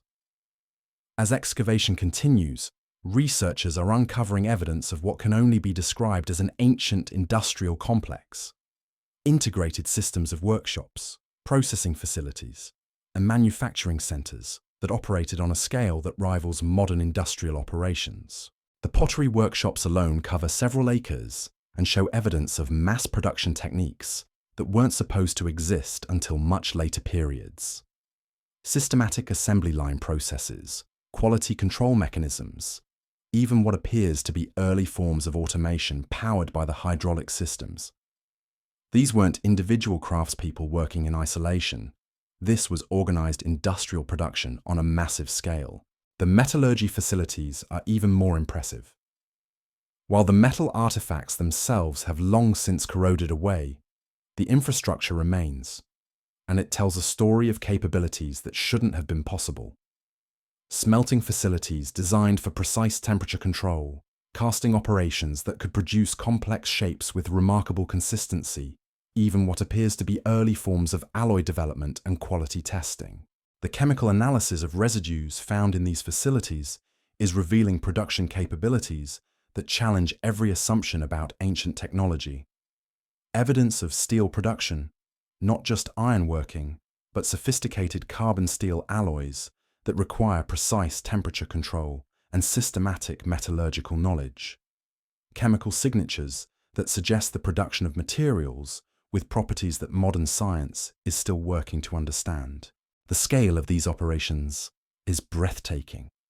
This wasn't occasional metalworking for local use. This was industrial production on a scale that could supply large populations and extensive trade networks. The infrastructure suggests production capabilities that could outfit armies, supply construction projects spanning hundreds of miles, and maintain the complex technological systems that these communities had developed. The energy systems powering these operations show understanding of engineering principles that weren't supposed to be mastered for millennia. Beyond the hydraulic power systems, researchers have found evidence of what appears to be early forms of wind power. carefully positioned stone structures that channeled air currents to power machinery and ventilation systems. Even more remarkably, some sites show evidence of what might be primitive solar energy collection. Stone and metal arrangements that could concentrate sunlight for heating and possibly even power generation. The integration of these various energy systems shows systematic understanding of renewable energy principles that modern civilization is only now beginning to appreciate. These communities had developed sustainable technologies that could operate indefinitely without depleting natural resources.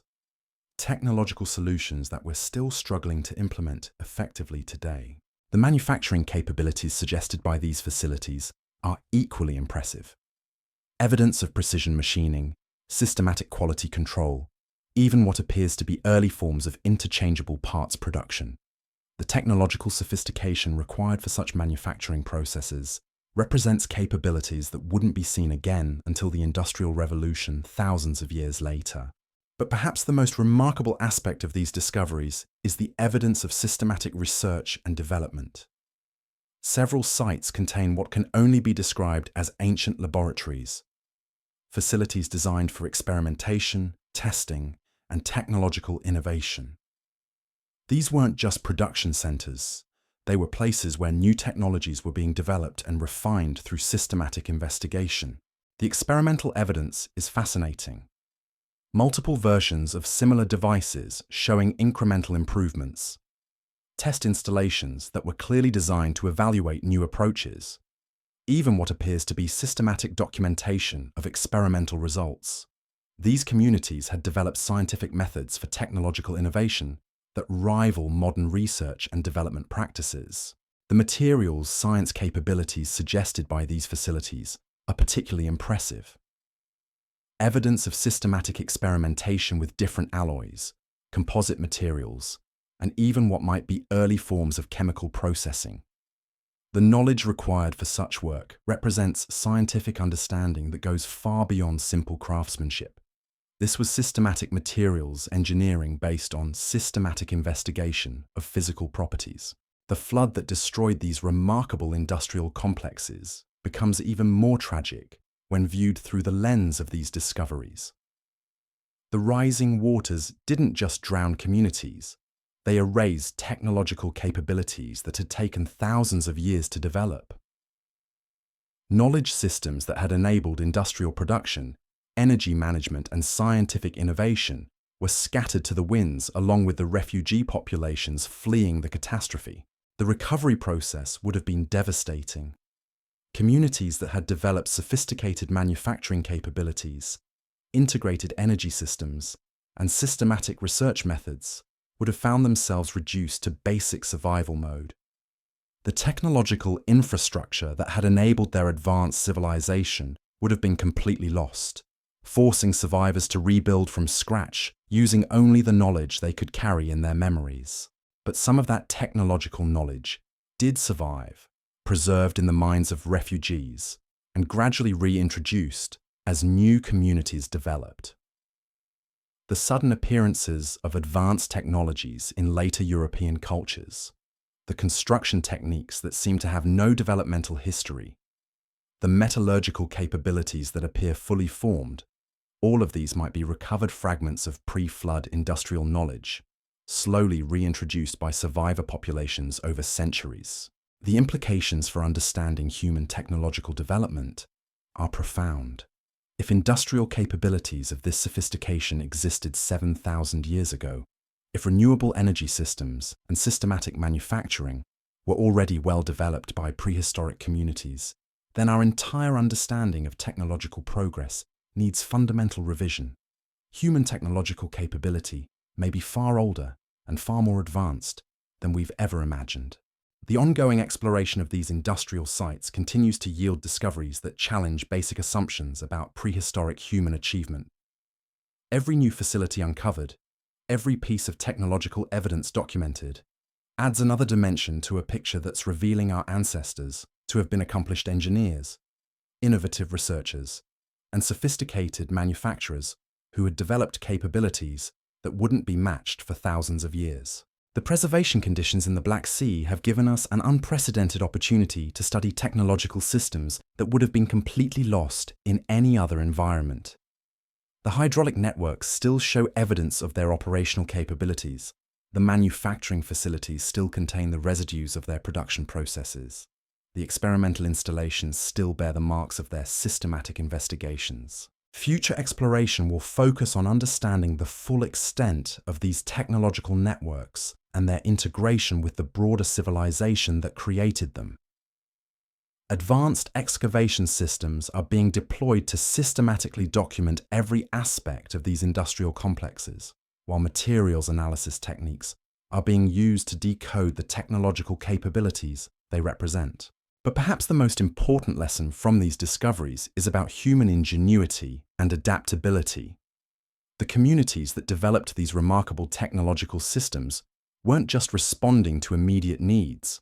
They were actively working to improve their capabilities, to develop more efficient methods, to create sustainable solutions that could serve future generations. The flood that destroyed their world couldn't destroy the human qualities that had enabled such achievements. The curiosity that drove systematic experimentation, the ingenuity that created integrated technological systems, the determination to build something lasting. These essential human characteristics survived in the hearts and minds of the refugees who carried fragments of ancient knowledge to new lands. Today, as we struggle with our own technological challenges and environmental concerns, there's something both humbling and inspiring about these ancient achievements. They remind us that human ingenuity has been solving complex problems for far longer than we realized, that sustainable technologies and systematic innovation aren't modern inventions, but rediscovered capabilities that our ancestors mastered thousands of years ago. The dark waters of the Black Sea continue to yield secrets that reshape our understanding of human technological achievement. Every hydraulic channel mapped, every manufacturing facility documented, every piece of evidence recovered adds another chapter to a story that's revealing human civilization to be far more sophisticated, far more innovative, and far more enduring than we ever dared to believe. In these depths, preserved in perfect silence for millennia, lies proof that the human drive to innovate, to improve, to build something better than what came before, has been driving technological progress for far longer than recorded history suggests. The communities that created these remarkable systems may be long gone, but their legacy lives on in every human attempt to harness natural forces, to manufacture with precision, to solve complex problems through systematic investigation. And beneath the black waters, more secrets wait to be discovered. Technological marvels that will continue to challenge our assumptions about what our ancestors accomplished and what we ourselves might yet achieve. But the technological marvels buried beneath the Black Sea sediments pale in comparison to what researchers discovered when they began analyzing the astronomical alignments of these ancient sites. Using advanced satellite positioning and computational modeling, the team made a discovery that sent shockwaves through both the archaeological and astronomical communities worldwide. Every major structure, every harbor facility, every industrial complex wasn't just randomly placed across the landscape. They were positioned according to a master plan that demonstrates understanding of celestial mechanics so sophisticated it rivals our modern knowledge of astronomy. The entire Black Sea civilization appears to have been designed as a massive astronomical instrument, with individual settlements serving as components in a system that could track planetary movements, predict eclipses, and calculate celestial events with precision that wouldn't be matched for thousands of years. Dr. Sarah Chen, the computational archaeoastronomer leading this analysis, describes the implications in terms that challenge everything we thought we knew about prehistoric scientific capabilities. What we're seeing isn't just advanced astronomy, it's systematic scientific observation and mathematical calculation on a scale that suggests these communities had developed scientific methods that rival our modern approach to understanding the cosmos. The precision of these alignments is breathtaking. Major structures are positioned to mark the rising and setting positions of specific stars with accuracy that requires not just observation, but systematic calculation spanning multiple generations. The mathematical knowledge needed to achieve such precision suggests these communities had developed sophisticated geometric principles, trigonometric understanding, and computational methods that we don't associate with prehistoric societies. But it's the complexity of the overall system that truly staggers researchers. Individual sites aren't just aligned with single astronomical events. They're positioned to create intersection points where multiple celestial alignments converge. During specific astronomical configurations, sightlines between distant settlements create geometric patterns that correspond to mathematical constants like pi and the golden ratio. This isn't accidental. It's evidence of systematic mathematical understanding applied to astronomical observation on a continental scale. The calendar systems implied by these alignments are more sophisticated than anything previously attributed to ancient civilizations. Evidence suggests these communities were tracking not just solar and lunar cycles, but the complex movements of planets, the precession of equinoxes, and even the subtle orbital variations that affect long-term climate patterns. The computational capabilities required for such calculations represent mathematical achievement that wouldn't be surpassed until the development of modern astronomy. Recent analysis has revealed something even more remarkable.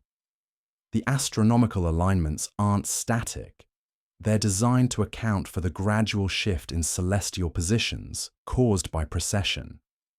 This means the original designers understood that the Earth's axis wobbles slowly over thousands of years, changing the apparent positions of stars and constellations.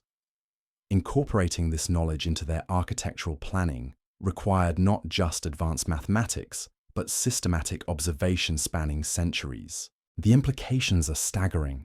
If these communities could calculate precession, if they understood complex orbital mechanics, if they could predict astronomical events thousands of years in advance, then their scientific capabilities exceeded those of most classical civilizations.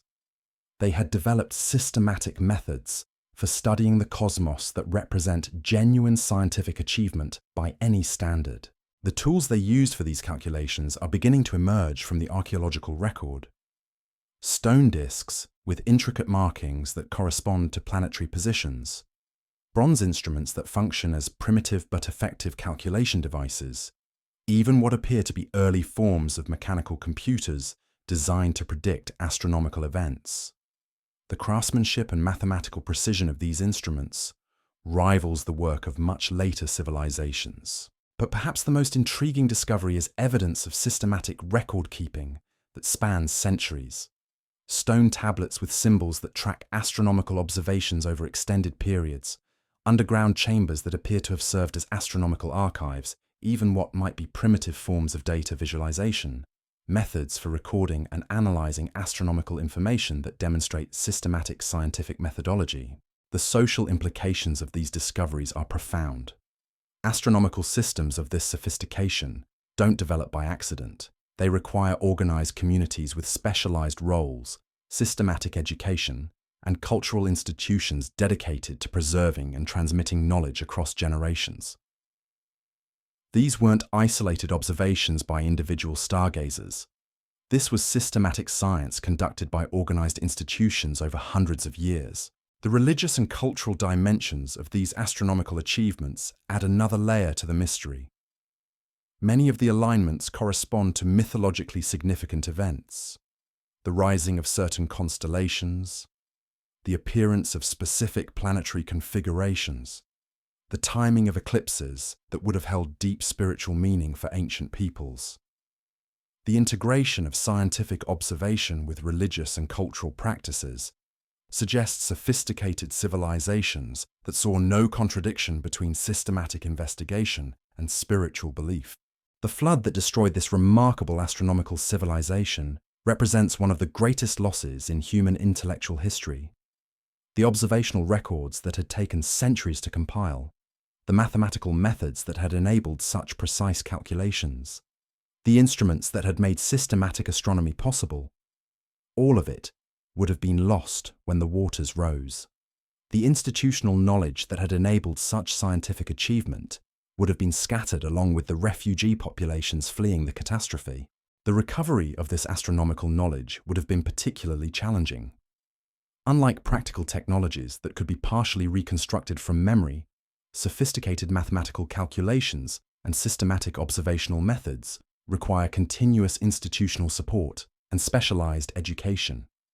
The refugee populations would have carried fragments of this knowledge with them, but rebuilding the systematic scientific capabilities of their lost civilization would have taken centuries. Yet some of this astronomical knowledge did survive.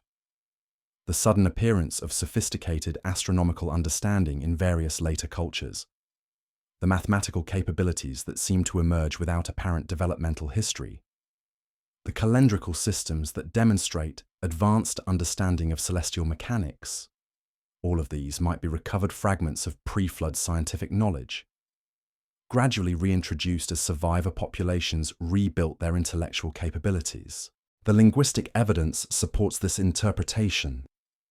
Technical vocabulary related to astronomy and mathematics in many ancient languages shows etymological roots that seem much older than their historical contexts suggest. Words for complex mathematical concepts, astronomical phenomena, and calculation methods often derive from linguistic roots that predate known mathematical cultures by thousands of years. The architectural evidence is equally compelling. Later monuments that demonstrate sophisticated astronomical alignments often employ techniques and principles that seem to appear fully formed without gradual development. The precision of these alignments, the mathematical sophistication of their design, the integration of multiple astronomical phenomena into single structures, all suggest recovered knowledge rather than independent innovation. The implications extend far beyond archaeology. If sophisticated astronomical science existed 7,000 years ago, if systematic mathematical calculation and scientific methodology were already well developed by prehistoric communities, then our understanding of human intellectual development needs complete revision. The scientific revolution may not have been a unique historical event, but a recovery of capabilities that humanity had achieved and lost multiple times throughout its history. The ongoing analysis of these astronomical alignments continues to yield discoveries that challenge basic assumptions about prehistoric intellectual achievement. Advanced computational modeling is revealing new layers of complexity in the positioning of ancient structures, while detailed astronomical calculations are confirming the precision of alignments that seem too sophisticated to be possible. The preservation conditions in the Black Sea have allowed researchers to study astronomical instruments and calculation devices that would have been completely lost in terrestrial archaeological sites. Stone surfaces still bear the precise markings that enabled complex calculations. Bronze instruments still show the mechanical principles that made systematic observation possible. Underground chambers still contain the organizational systems that enabled centuries of data collection. Future research will focus on understanding the full extent of these astronomical networks and their integration with the broader scientific culture that created them. Advanced satellite mapping is being used to identify potential astronomical alignments that haven't yet been recognized, while computational modeling is being employed to reconstruct the original capabilities of damaged or incomplete instruments. But perhaps the most important lesson from these discoveries is about human intellectual capability and scientific curiosity. The communities that developed these remarkable astronomical systems weren't just responding to practical needs for timekeeping or navigation. They were driven by genuine scientific curiosity about the nature of the cosmos. They developed systematic methods for observation and calculation, not because they had to, but because they wanted to understand the universe around them. The flood that destroyed their world couldn't destroy the human qualities that had enabled such intellectual achievement.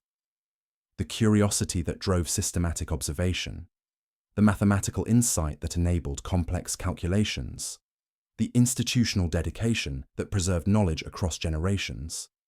These essential human characteristics survived in the minds of refugees who carried fragments of scientific knowledge to new lands. Today, as we use our most advanced technologies to study these ancient astronomical achievements, There's something both humbling and inspiring about what we're discovering.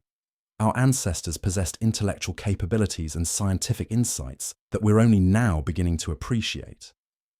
They developed systematic methods for understanding the cosmos that represent genuine scientific achievement by any standard. The dark waters of the Black Sea have preserved more than technological artifacts and architectural remains. They've preserved evidence of human intellectual achievement that spans millennia, proof that scientific curiosity, mathematical insight, and systematic investigation are not recent developments, but ancient human capabilities that have driven the pursuit of knowledge for far longer than we ever imagined.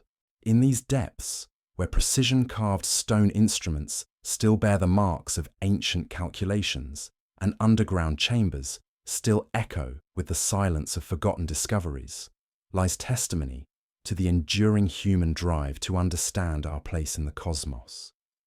The civilizations that created these astronomical marvels may have vanished beneath the waves, but their legacy lives on in every human attempt to decode the mysteries of the universe. And beneath those black waters, more astronomical secrets wait to be discovered. Evidence that will continue to challenge our understanding of what our ancestors achieved and what heights human scientific capability might yet reach. Each new alignment mapped, each ancient instrument recovered, each calculation method decoded adds another chapter to a story that's revealing human intellectual achievement to be far older, far more sophisticated, and far more enduring than we ever dared to believe. The most recent discoveries have begun to paint a picture of the final days before the Great Flood, a civilization at its peak, unaware that catastrophe was approaching. The evidence emerging from the deepest excavation layers tells a story of communities that were actively expanding, building new facilities, and planning for a future they would never see. Construction projects that were left unfinished when the waters rose, foundations laid for buildings that would never be completed, harbour expansions designed to accommodate even larger fleets that would never arrive. The archaeological evidence suggests these communities were thriving right up until the moment disaster struck. Their sophisticated civilization cut short at the height of its achievement. The human cost of what happened here becomes more real, with every artifact recovered, every structure mapped, every piece of evidence that reveals the complexity and sophistication of what was lost. This wasn't just a natural disaster. It was the erasure of thousands of years of human achievement, knowledge, and cultural development. The tragedy of the Black Sea flood resonates across millennia, a reminder of how quickly everything we build, everything we know, everything we are, can disappear beneath the waves of forces beyond our control. Yet in the depths of those dark waters, the story of human resilience continues. The preservation that claimed these civilizations also saved them for us to discover, to study, to learn from. The technologies they developed, the knowledge they accumulated, the achievements they accomplished, all of it waits in the silence below, ready to teach us about capabilities we never knew we possessed, about resilience we never knew we had, about the enduring human drive to create something lasting even in the face of an uncertain future. The exploration of the Black Sea's underwater ruins isn't just revealing our past, it's illuminating possibilities for our future. In studying how our ancestors overcame seemingly impossible challenges, developed sustainable technologies, and created lasting achievements despite facing catastrophic change, we're discovering lessons that may be crucial for our own survival and success. The dark waters hold more than ruins, they hold hope. The implications of these Black Sea discoveries extend far beyond what we've already uncovered, because as researchers begin to piece together the final chapters of this lost civilization, they're realizing that what they've found may represent just the beginning of a much larger story.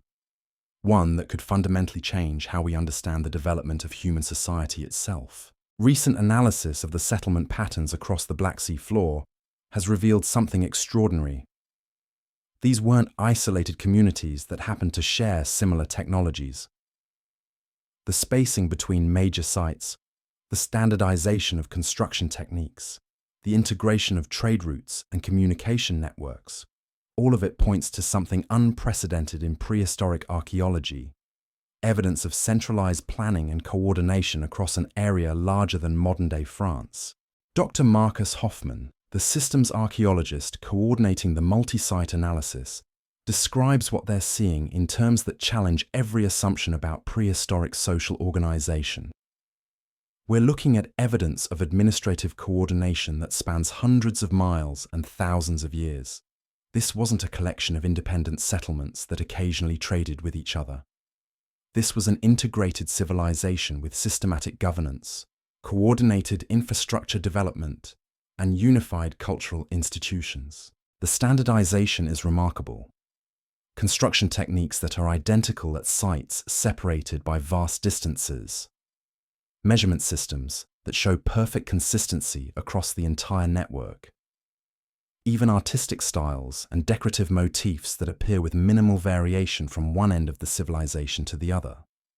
This level of cultural uniformity doesn't happen by accident.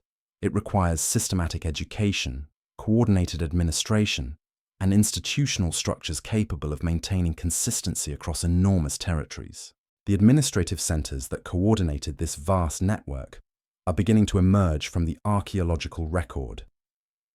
Specialized complexes that show no evidence of residential or industrial use, but contain massive quantities of record-keeping materials, communication systems, and what can only be described as bureaucratic infrastructure. These weren't just local government buildings. They were the nerve centers of a civilization that had developed systematic methods for managing complex societies spanning continental distances. The record-keeping systems found at these administrative sites are particularly impressive.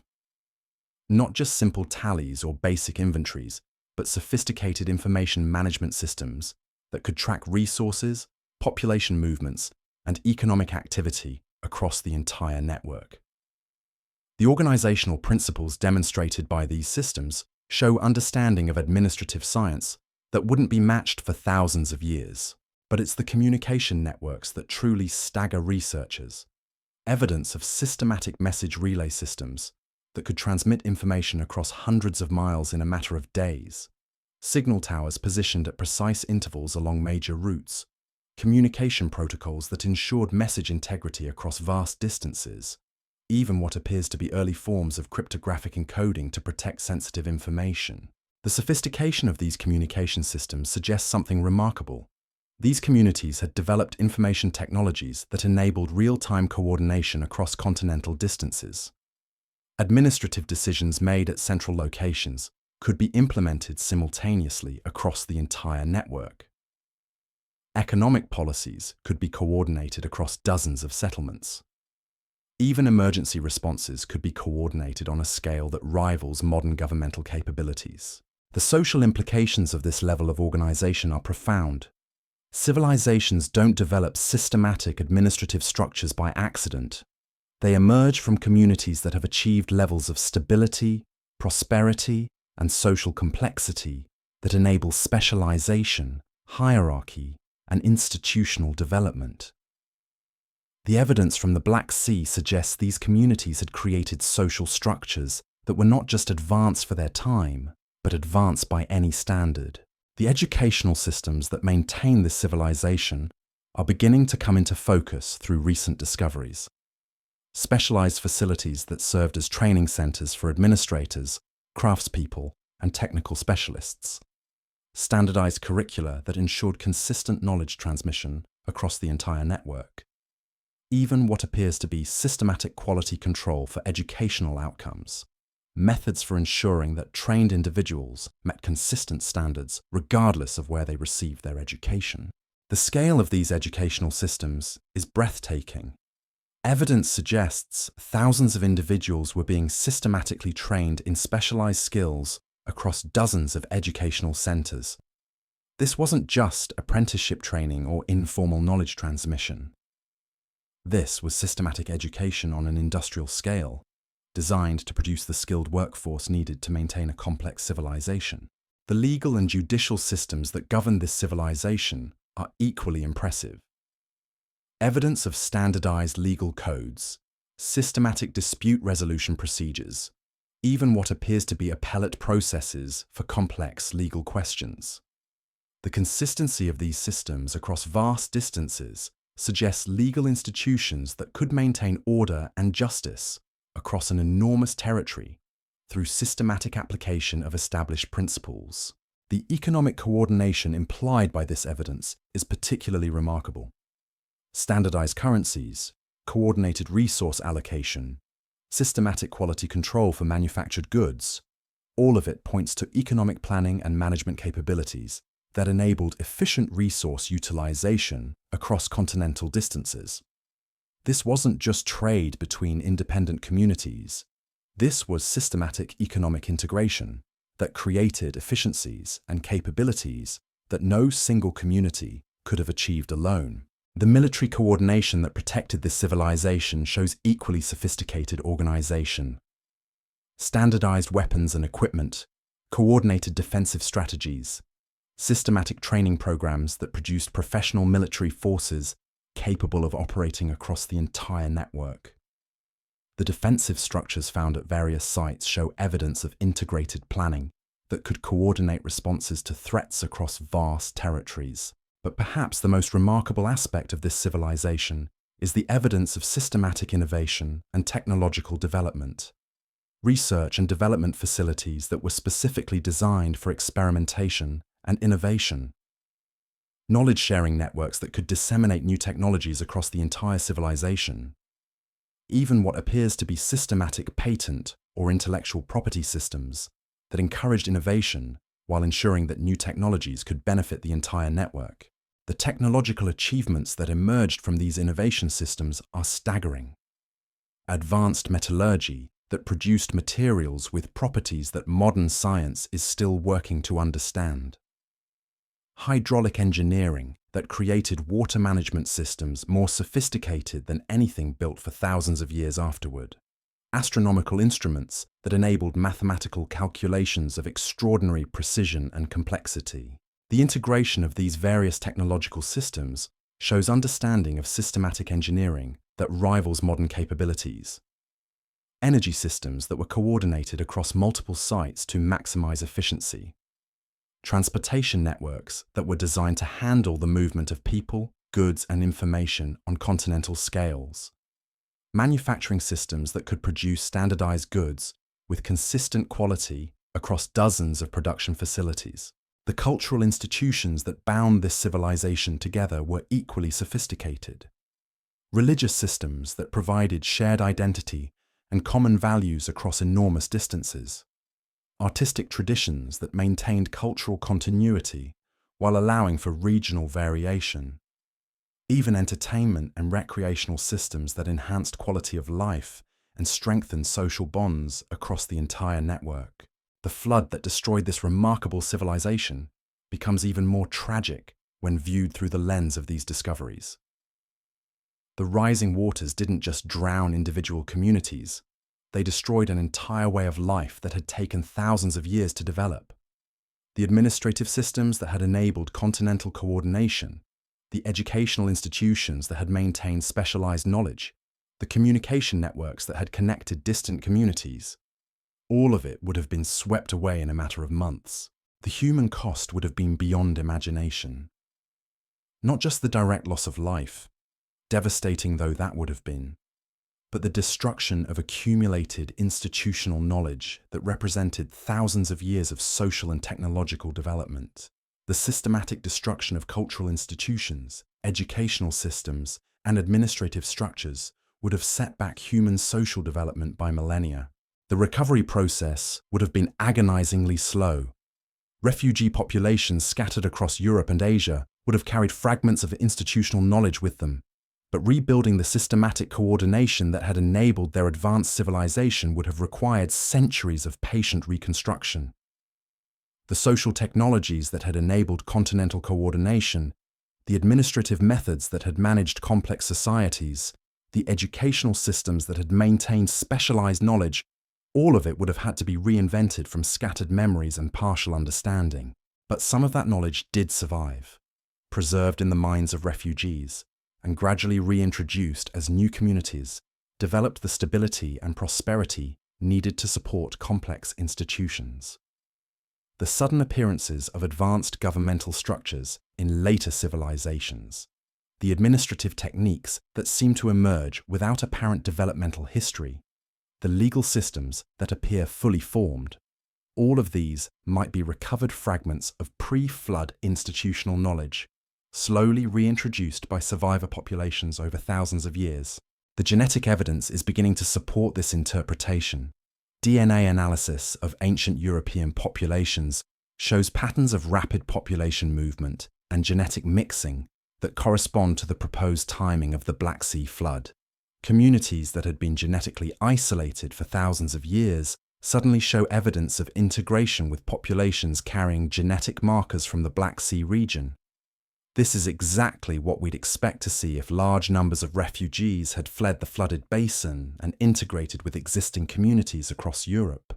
More intriguingly, the genetic evidence suggests that these refugee populations didn't just integrate with existing communities, they often became dominant, introducing new cultural practices, technological innovations, and social structures that gradually transformed the societies they joined. The institutional knowledge they carried with them may have given them significant advantages in establishing new communities and developing complex social structures. The linguistic evidence supports this interpretation. Many European languages show evidence of administrative and technical vocabulary that appears much older than the historical contexts in which it appears. Words for complex governmental concepts, legal procedures, and administrative practices often show etymological roots that seem to predate known governmental systems by thousands of years. These might be linguistic survivals from the sophisticated institutional systems of the pre-flood Black Sea civilization. The implications for understanding human social development are profound. If complex governmental institutions, systematic education, and coordinated economic planning existed 7,000 years ago, then our entire understanding of social evolution needs fundamental revision. The development of complex societies may not be a recent achievement, but a recovered capability that humanity has possessed and lost multiple times throughout its history. The ongoing exploration of these administrative centers continues to yield discoveries that challenge basic assumptions about prehistoric social organization. Advanced excavation systems are revealing the full extent of bureaucratic infrastructure, while analysis of record-keeping systems is decoding the administrative methods that enabled continental coordination.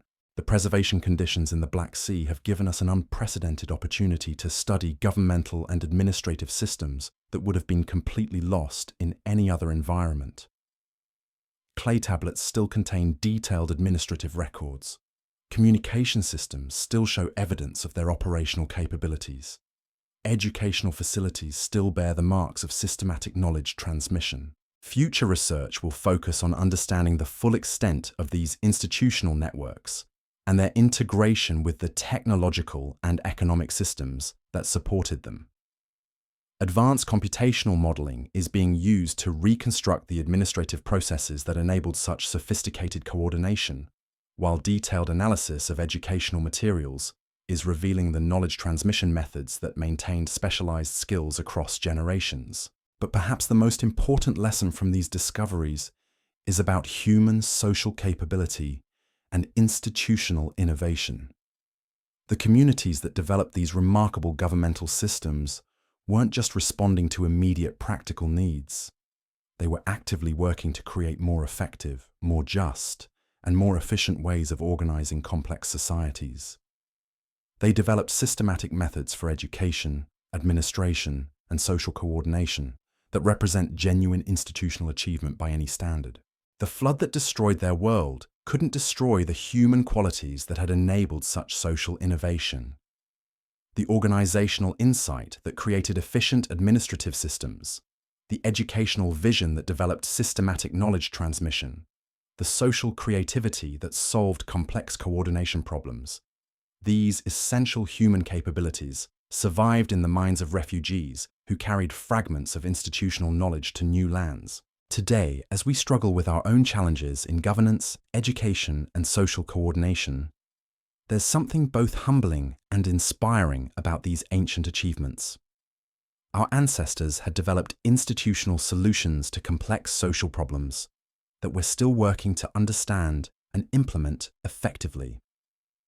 They created governmental systems, educational institutions, and economic coordination mechanisms that enabled unprecedented human cooperation and achievement.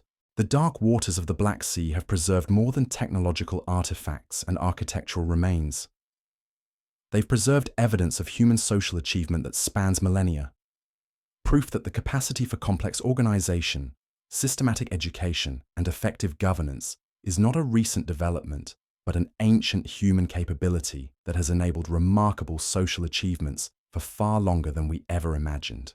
In these depths, where administrative tablets still bear the records of continental coordination and educational facilities still echo with the silence of systematic knowledge transmission, lies testimony to the enduring human capacity for social innovation and institutional creativity.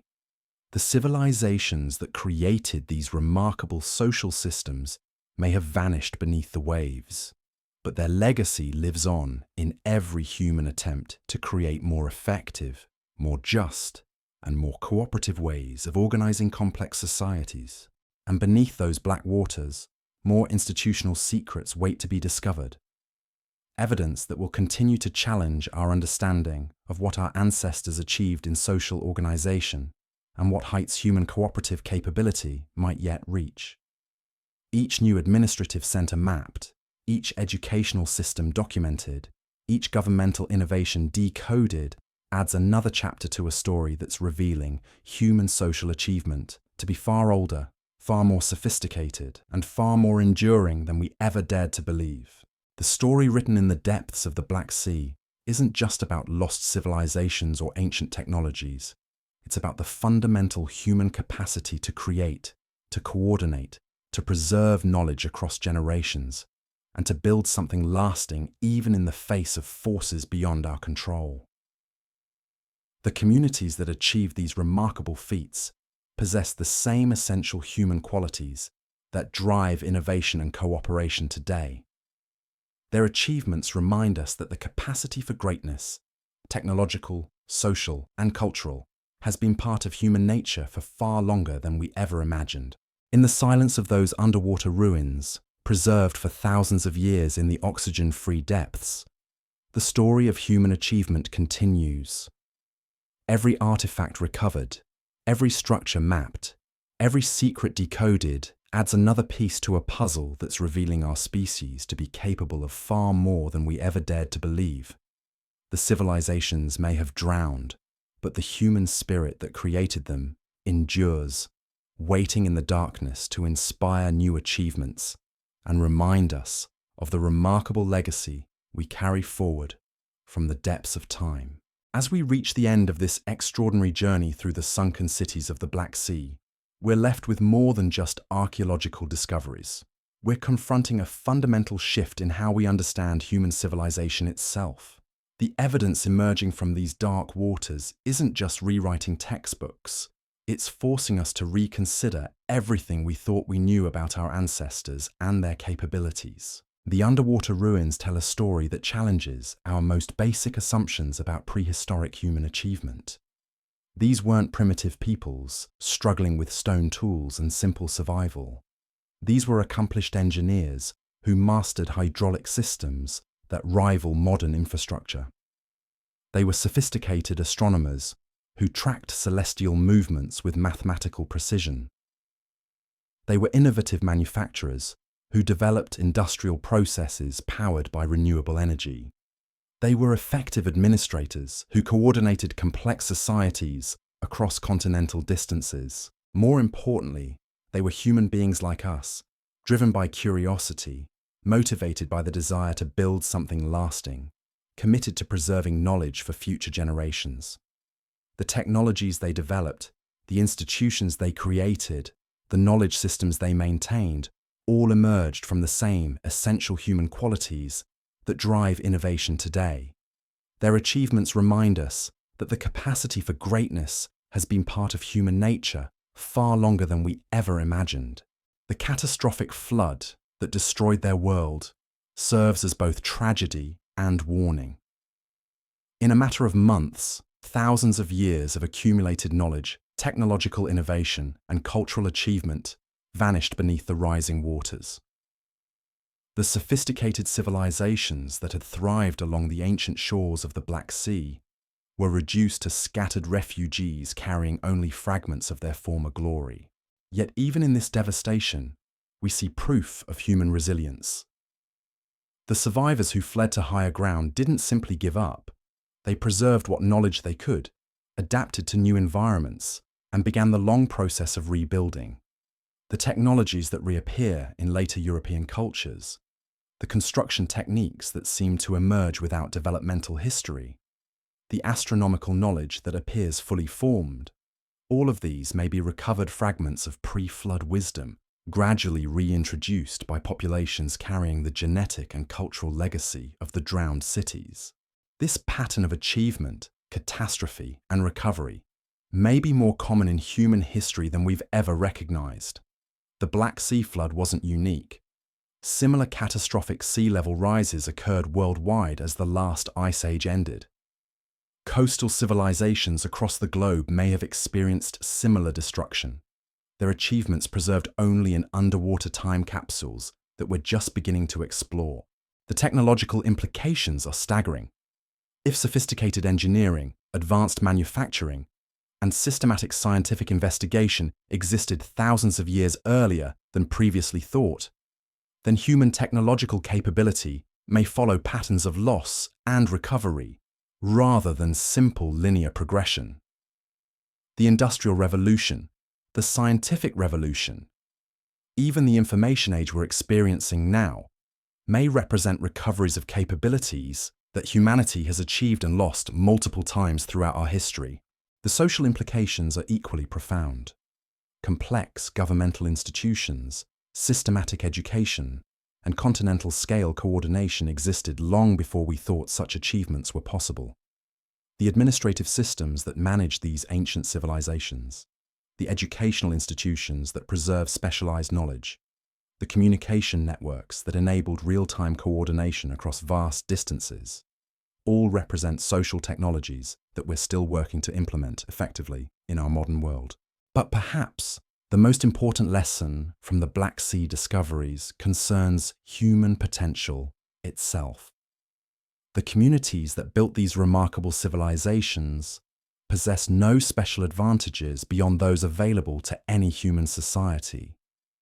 They had the same cognitive abilities, the same creative impulses, the same drive to understand and improve their world that characterizes our species today. Their achievements demonstrate that remarkable human accomplishment isn't limited to recent history. It's been possible throughout human existence whenever communities achieve sufficient stability and cooperation to support systematic innovation. The ongoing exploration of these underwater sites will continue to yield discoveries that challenge our understanding of human history. Advanced technologies are revealing new sites faster than researchers can investigate them. AI-driven analysis systems are processing archaeological data at unprecedented speeds. Even more sophisticated dating techniques are providing precise chronological placement for discoveries that reshape our understanding of when human achievements became possible. Future discoveries may be even more remarkable than what we've already found. The Black Sea covers over 160,000 square miles, and less than 1% has been systematically explored. If the sites discovered so far are representative of what lies hidden beneath those dark waters, then we're looking at archaeological treasures that will revolutionize our understanding of human civilization for generations to come. The technologies being developed to explore these sites have applications far beyond archaeology. Autonomous underwater vehicles, AI-driven pattern recognition, advanced materials analysis. All of these innovations are finding uses in fields ranging from deep-sea mining to climate research to space exploration. The quest to understand our past is driving technological innovations that will shape our future. But the most profound impact of these discoveries may be on how we see ourselves as a species. The evidence from the Black Sea depths reveals human beings to be capable of far more than we ever imagined. Our ancestors weren't primitive peoples slowly struggling towards civilization. They were accomplished innovators who developed sophisticated technologies, created complex institutions, and achieved remarkable cultural heights thousands of years earlier than we thought possible. This understanding carries both inspiration and responsibility. If human beings have been capable of such achievements for so long, then our current challenges, environmental, technological, social, are not insurmountable obstacles, but problems that human ingenuity can solve. The communities that built the drowned cities of the Black Sea faced their own environmental catastrophes, their own technological challenges, their own social complexities. They responded with innovation, cooperation, and determination that enabled remarkable achievements. Their legacy reminds us that human civilization is both more fragile and more resilient than we often realize. Catastrophic events can destroy the accumulated achievements of thousands of years in a matter of months. But human creativity, knowledge, and determination have a way of surviving even the most devastating disasters. The essential spark of human innovation endures, adapts, and eventually rebuilds what was lost. The dark waters of the Black Sea continue to give up their secrets, revealing ancient achievements that challenge our understanding of human capability. Every wooden beam still bearing tool marks, every stone foundation showing evidence of precise engineering, every artifact revealing sophisticated manufacturing, adds another piece to a story that's revealing our ancestors to have been far more remarkable than we ever knew. In studying these underwater ruins, we're not just learning about the past, we're discovering possibilities for the future. The sustainable technologies developed by these ancient civilizations, their methods for managing complex societies, their approaches to preserving knowledge across generations. All of these ancient innovations may hold keys to solving modern challenges. The exploration continues. In laboratories around the world, researchers are analyzing samples that may reveal new secrets about ancient metallurgy, preserved organic materials that could contain genetic information from crops that fed these civilizations, even chemical signatures that might lead to understanding energy systems we haven't yet learned to implement. New technologies are being developed specifically to explore these sites more effectively. Underwater excavation systems that can work autonomously for years at a time, advanced imaging systems that can reveal structural details without disturbing the sites, even more sophisticated preservation techniques that will allow organic materials to be studied in ways that weren't possible just a few years ago. The story of the sunken cities in the Black Sea is ultimately a story about human potential, our capacity to create remarkable achievements, to preserve knowledge across generations, to recover from devastating setbacks, and to continue building toward an uncertain but promising future. The civilizations that created these underwater marvels may be gone, but the human qualities that enabled their achievements live on. The Black Sea isn't finished revealing its secrets. In fact, what we've discovered so far may represent only the opening chapter of a much larger story. Recent advances in quantum sensing technology are beginning to detect anomalies that previous instruments couldn't even register. These aren't just variations in density or structure, they're signatures of materials and arrangements that shouldn't exist according to everything we know about ancient technology. Dr. Alessandro Toretti, the quantum archaeologist leading the latest phase of exploration, describes what they're encountering in terms that make even seasoned researchers pause. We're detecting organized patterns at depths and scales that suggest these civilizations may have understood principles of physics that we're only now beginning to grasp. The quantum signatures we're reading don't match anything in our databases of known materials or construction techniques. The implications are staggering. If these readings are accurate, then the technological capabilities of the pre-flood Black Sea civilizations may have extended into realms of science that we haven't even begun to explore. We're not just talking about advanced engineering anymore.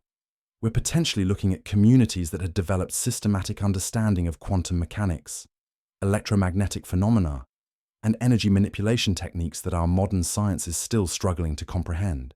But perhaps the most remarkable aspect of these ongoing discoveries is what they suggest about the continuity of human achievement. The technologies being used to explore these sites, artificial intelligence, quantum sensors, autonomous systems, may themselves be echoes of capabilities that existed thousands of years ago in different forms. The pattern of human innovation may be far more cyclical than we've ever imagined, with each era of achievement building upon recovered fragments of knowledge from previous cycles of development and loss. The survivors who fled the Great Flood carried more than just memories and techniques. They carried the fundamental human drive to understand, to create, to push beyond the boundaries of what seems possible. That same drive built the pyramids, launched the first rockets, and created the technologies we're using today to explore the ruins of their lost world. In the depths of the Black Sea, preserved in perfect silence for millennia, lies proof that human potential knows no historical boundaries. The achievements we're uncovering challenge not just our understanding of the past, but our assumptions about what we ourselves might accomplish.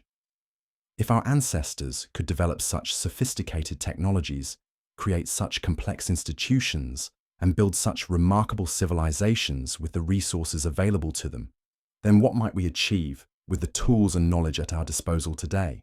The dark waters continue to whisper their secrets, and with each revelation, we're reminded that the story of human achievement is far from over. The civilizations beneath the Black Sea may have fallen to forces beyond their control, but their legacy lives on. Not just in the ruins they left behind, but in the unquenchable human spirit that refuses to accept limits, that continues to reach toward possibilities we can barely imagine, and that ensures the greatest discoveries may still lie ahead of us in the depths of time.